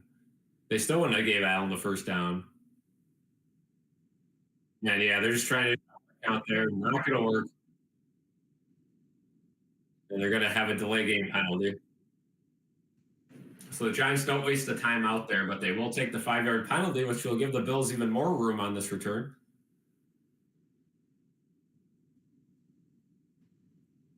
Interesting decision there, but I get it. You got a lot of fourth stringers out there on defense. You might as well try to get one of them to jump. Maybe try to make that aggressive play. A lot of guys fighting for roster spots. So somebody trying to get a jump, make a standout play.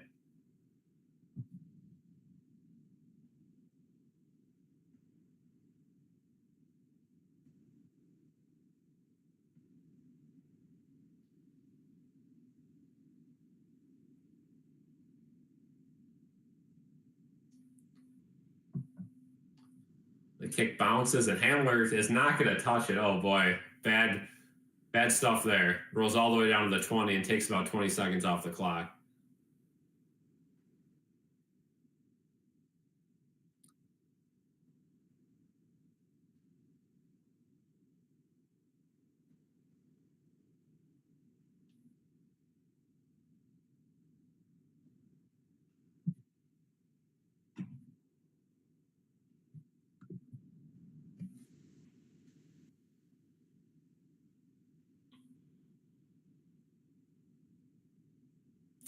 So 3:20 to go in the fourth.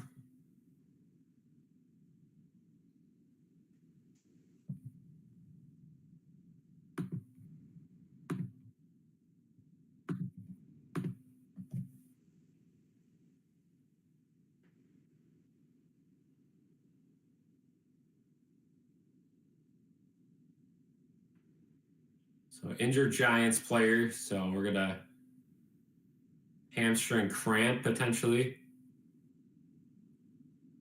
Sitting up, not getting up.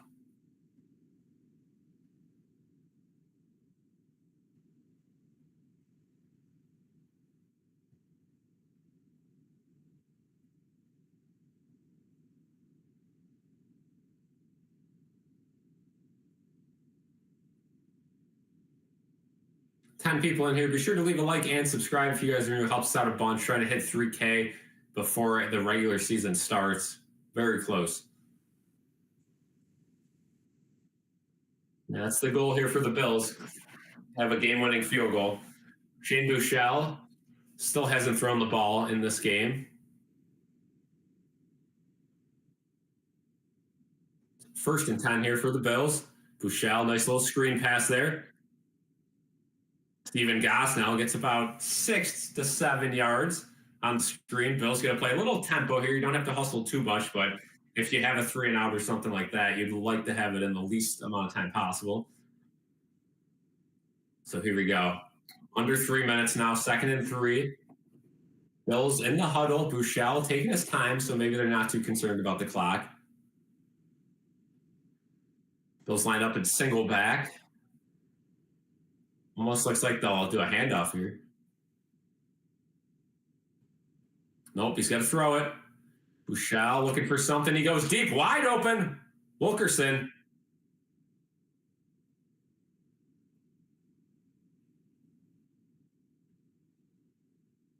It's actually Kane.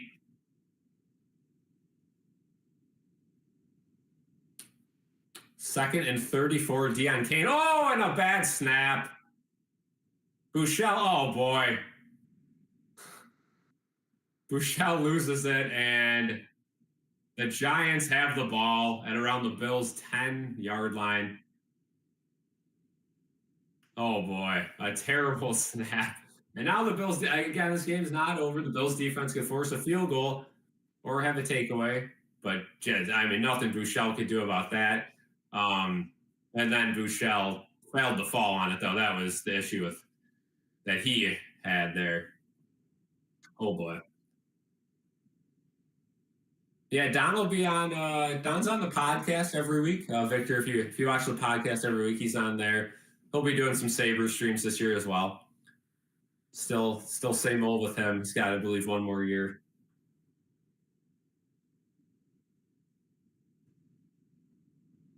So 1st and 10 for the Giants. Bills got to hold him here, else this game is over. Cannot allow him to put it up 2 possessions.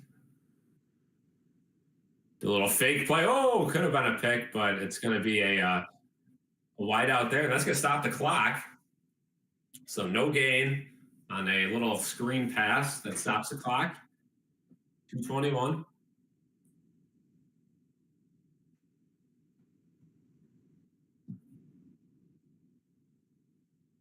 Wins and losses don't matter. I always like to lose at least one preseason game because it's hard to win consecutive games in the NFL. So if you go in on a winning record in the regular season, you're technically, statistically on pace to lose, even though you're not really. 2nd and 9. DeVito looks he's going to go out wide the other way, and that just hung on to. And that goes out of bounds, so that'll stop the clock as well. So 3rd and moderate.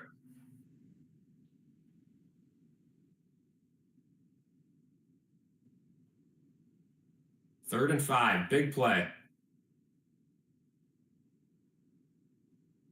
And the Bills, the Bills used a timeout. Interesting.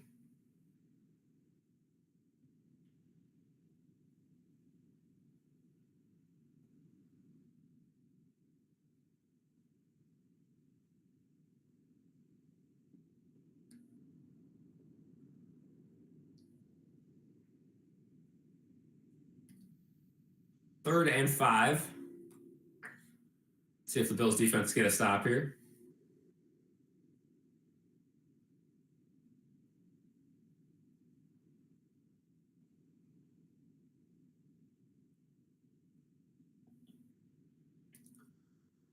DeVito goes out wide open into the end zone, touchdown. Ward. Blown coverage by the Bills. And the Giants now up 33-25.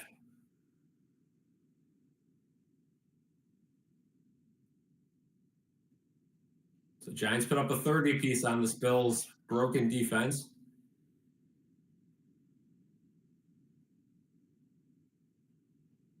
Ward having a heck of a game.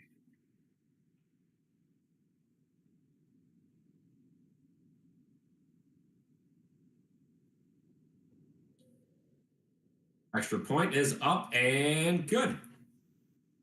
34-25. Bills offense will have one more go at it. Still 2 timeouts, so you technically could have an onside kick chance if they score.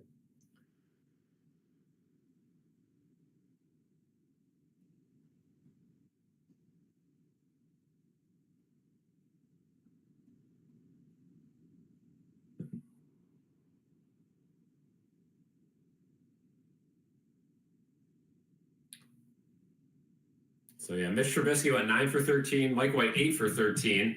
Mitch Trubisky had more yards by about 20 yards, but Mike White had the extra touchdown. No picks, so no turnovers for this Bills team, minus that last fumble that went way above Bouchel's head. That's unfortunate, though. They were driving. Victor's got confidence. I think this game might be over. And Bills don't have many playmakers out there anymore at this point, and you need an onside kick. Here comes the kickoff. Placed it right on the goal line. It's going to be knee down right away.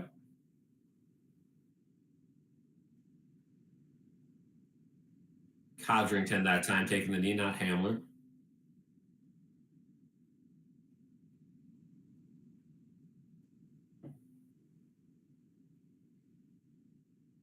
Yeah, two score game. Save skis, what's going on? Sabres streams will be back soon enough. Unlike the Bills, though, we will not be streaming the Sabres preseason. That'll be a regular season only.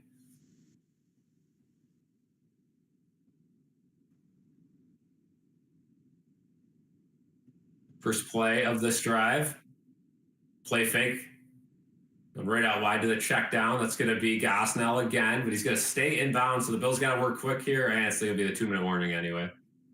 2-minute warning. Hopefully our final commercial break of the stream.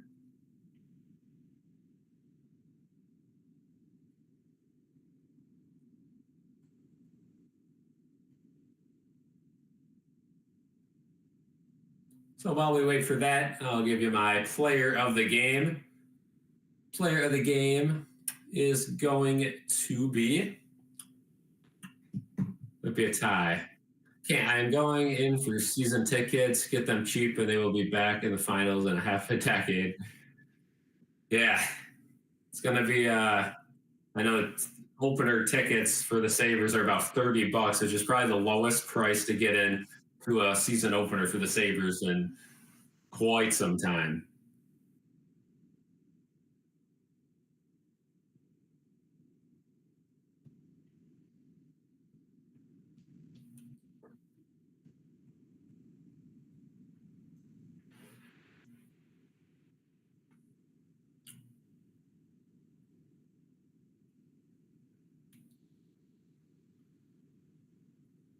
I think I got to give player of the game to Mike White, though. 2 touchdowns. Yeah, it's they're a long ways away from being like the Bills. I don't know. They made some good moves again, but just not enough good moves this offseason. It seems to be a recurring theme with the Sabres. They continue to make some good moves that you could say, panned out, but they just don't make any good moves to a big enough magnitude for it to really matter.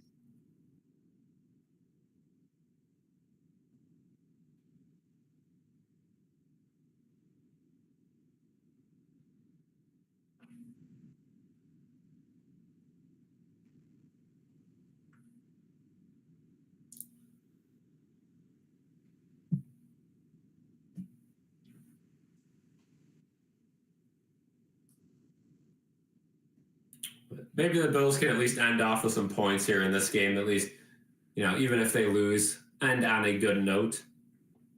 Houston and Minnesota just started. And then we got a plethora of games later tonight in the NFL.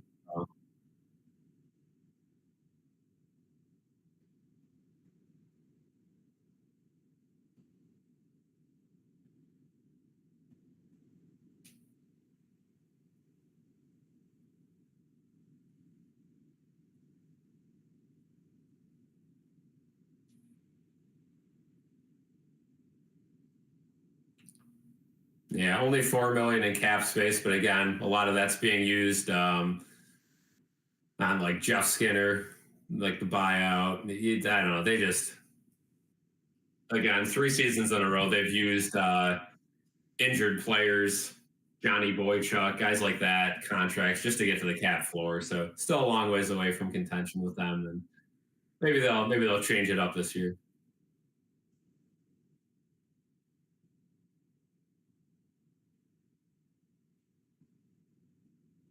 All right, 2nd and 2 now. Bouchel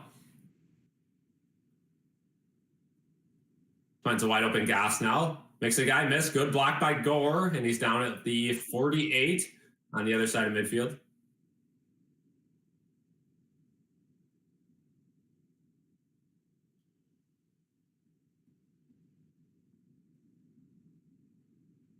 Bouchel, another good throw. That one caught.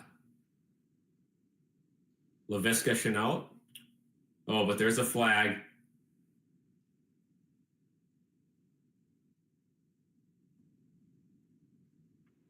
Hands to the face on the Giants. That one's going to be declined, though.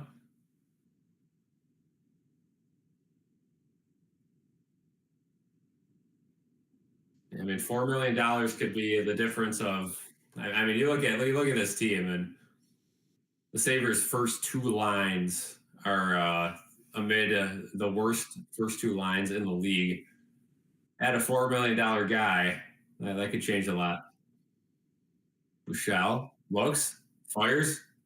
Nice job by Gosnell to get open again, but again, the Giants are leaving the middle of the field open so that the Bills have to use their timeouts. They're not going to use one here. Going to have to keep playing hurry up. Again, if this is the regular season, you probably spike it here and kick your field goal and then try the onside. Jalen Virgil in the game now. Bouchel again goes to the middle of the field. Wide open is Gore to the 10. Makes another guy miss, and he's down to the 6. Still not going to call a timeout, so the Bills really have to hustle here.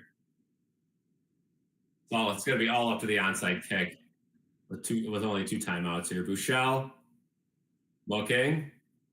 You no longer have that easy route that's going to be open because they're so backed up, and he throws it out of the back of the end zone.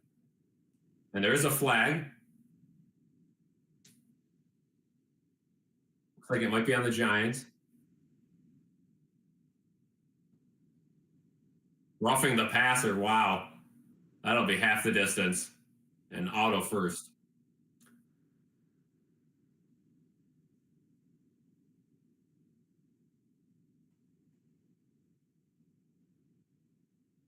Yeah, I mean, well, trust me, we know what league minimum is with the Sabres.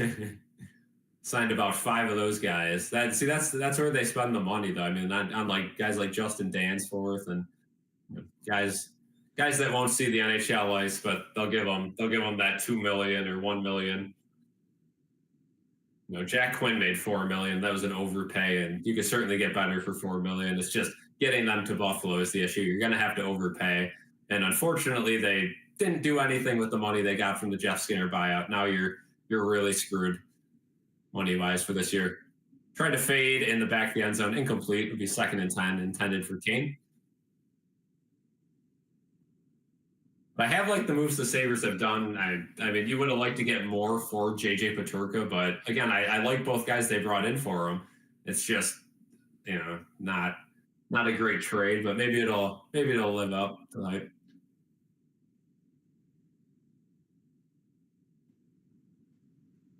I mean, 4 out of the last 5 years, they've spent absolutely no money and have done nothing at the trade deadline or free agency. So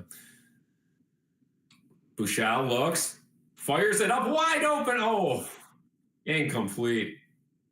That was Kane. He tried to stay in bounds. If he was able to extend and catch that ball, he probably would have been out of bounds. Tiptoe in the back of the line. Have to be encouraged with the way White and Trubisky played today. I still want White to win the backup job. Yeah, I think White looked a little better, but again, he's playing against worse players. And yeah, Kane would have been out of bounds if he cut it. And a Giant injured, so clock will stop. Yeah, I mean, the Sabres are, I don't know. They missed the playoffs by a couple points a couple years ago and decided to bet on themselves instead of doing anything at the trade deadline. and it backfired. Obviously, Cousins and Paterka now both gone from that core, and they're trying something else, and we'll see how it works. Again, I don't mind the team this year. I still think they're missing some pieces. I still think they're going to have to do some moves at the trade deadline. But the goal is to be in the race at the trade deadline, where you can be there.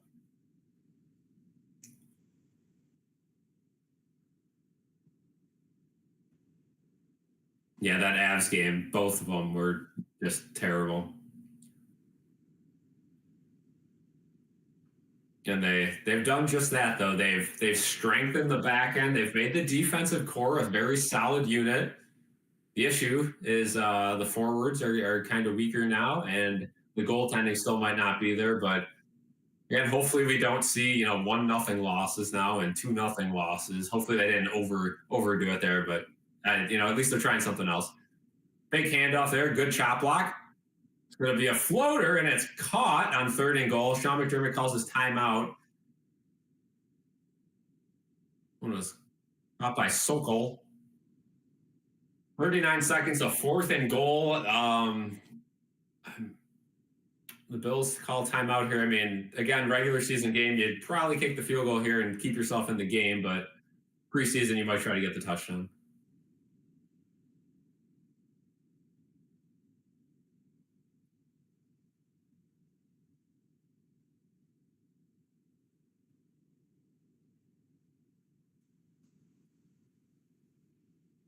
Yeah, I mean, other than Dowley, and that defensive core was pretty bad. Again, you still had Samuelson last year, Jacob Bryson still with the team, but this year they bring in some better names. Even Connor Timmons to be your backup 7th guy is an improvement from like your 4th. You got 4th and goal from the goal line. Bouchel fakes the handoff. He's got Gore wide open. He gets it to a man. Gore. They call it a touchdown. Frank Gore Jr. with 34 seconds to go catches a touchdown pass from Shane Bouchel. It's a 3-point game. We're going to kick the extra point to make it a 2-point game, and with only 1 timeout left, it all comes down to the onside kick. Let's make sure Gore got in. I think he did. It was super close. Johnson made a nice tackle, but Gore, I think, twisted his body around just enough to get the ball over. Yeah.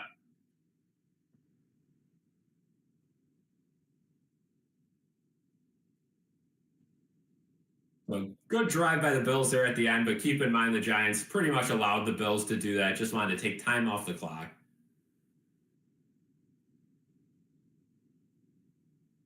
Yeah, the house cat.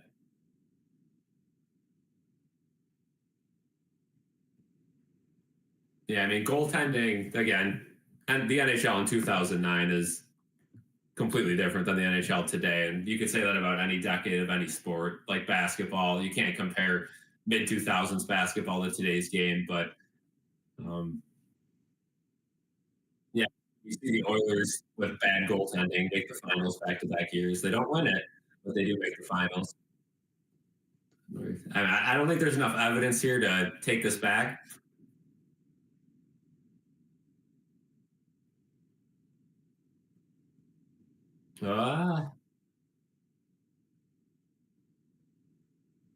Might actually be short. Let's see if we get a down the sideline view.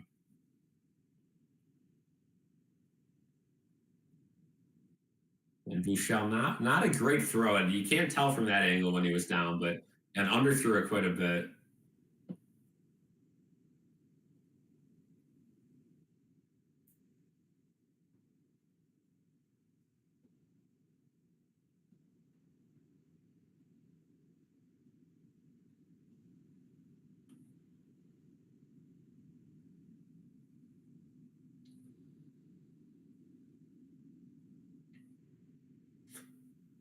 I don't see enough evidence to call it short, but at the same time, it does look short from the overhead. The overhead look is always deceiving, though.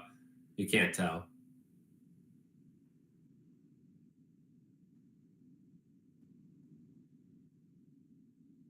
And call the touchdown on the field.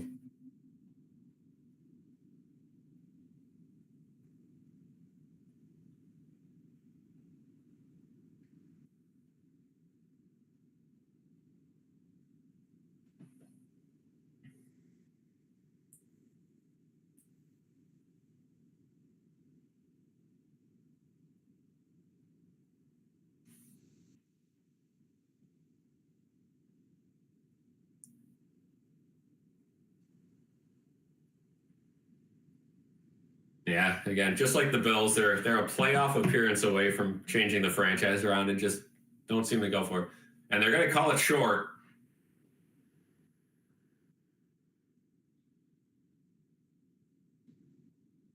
Now, the funny thing is, this actually helps the Bills.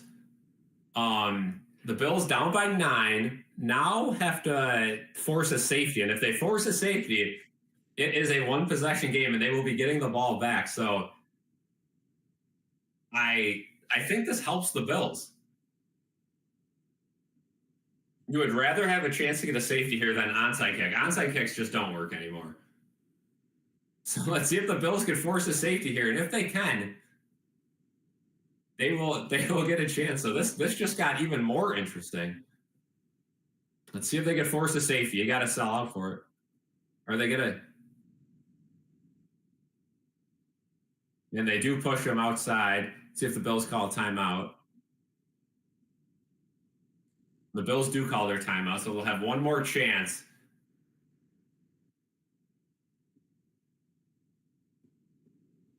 Yeah, a lot has changed. Again, the Bills and Sabres completely flip.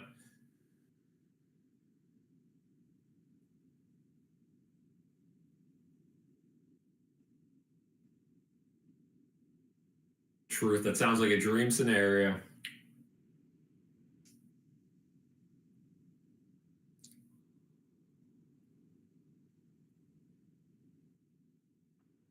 And they still can't knee it. They push him ahead and keeps the ball, and that's going to do it. The Giants will beat the Bills week 1 of the preseason, 34-25. Result doesn't matter.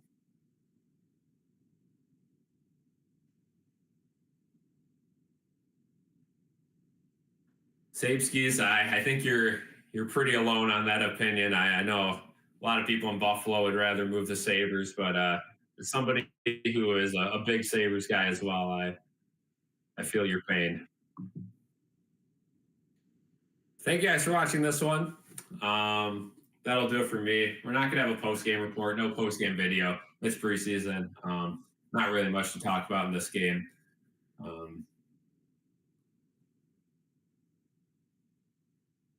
But yeah. Thank you guys for watching this one, and my camera will go out, stream will end.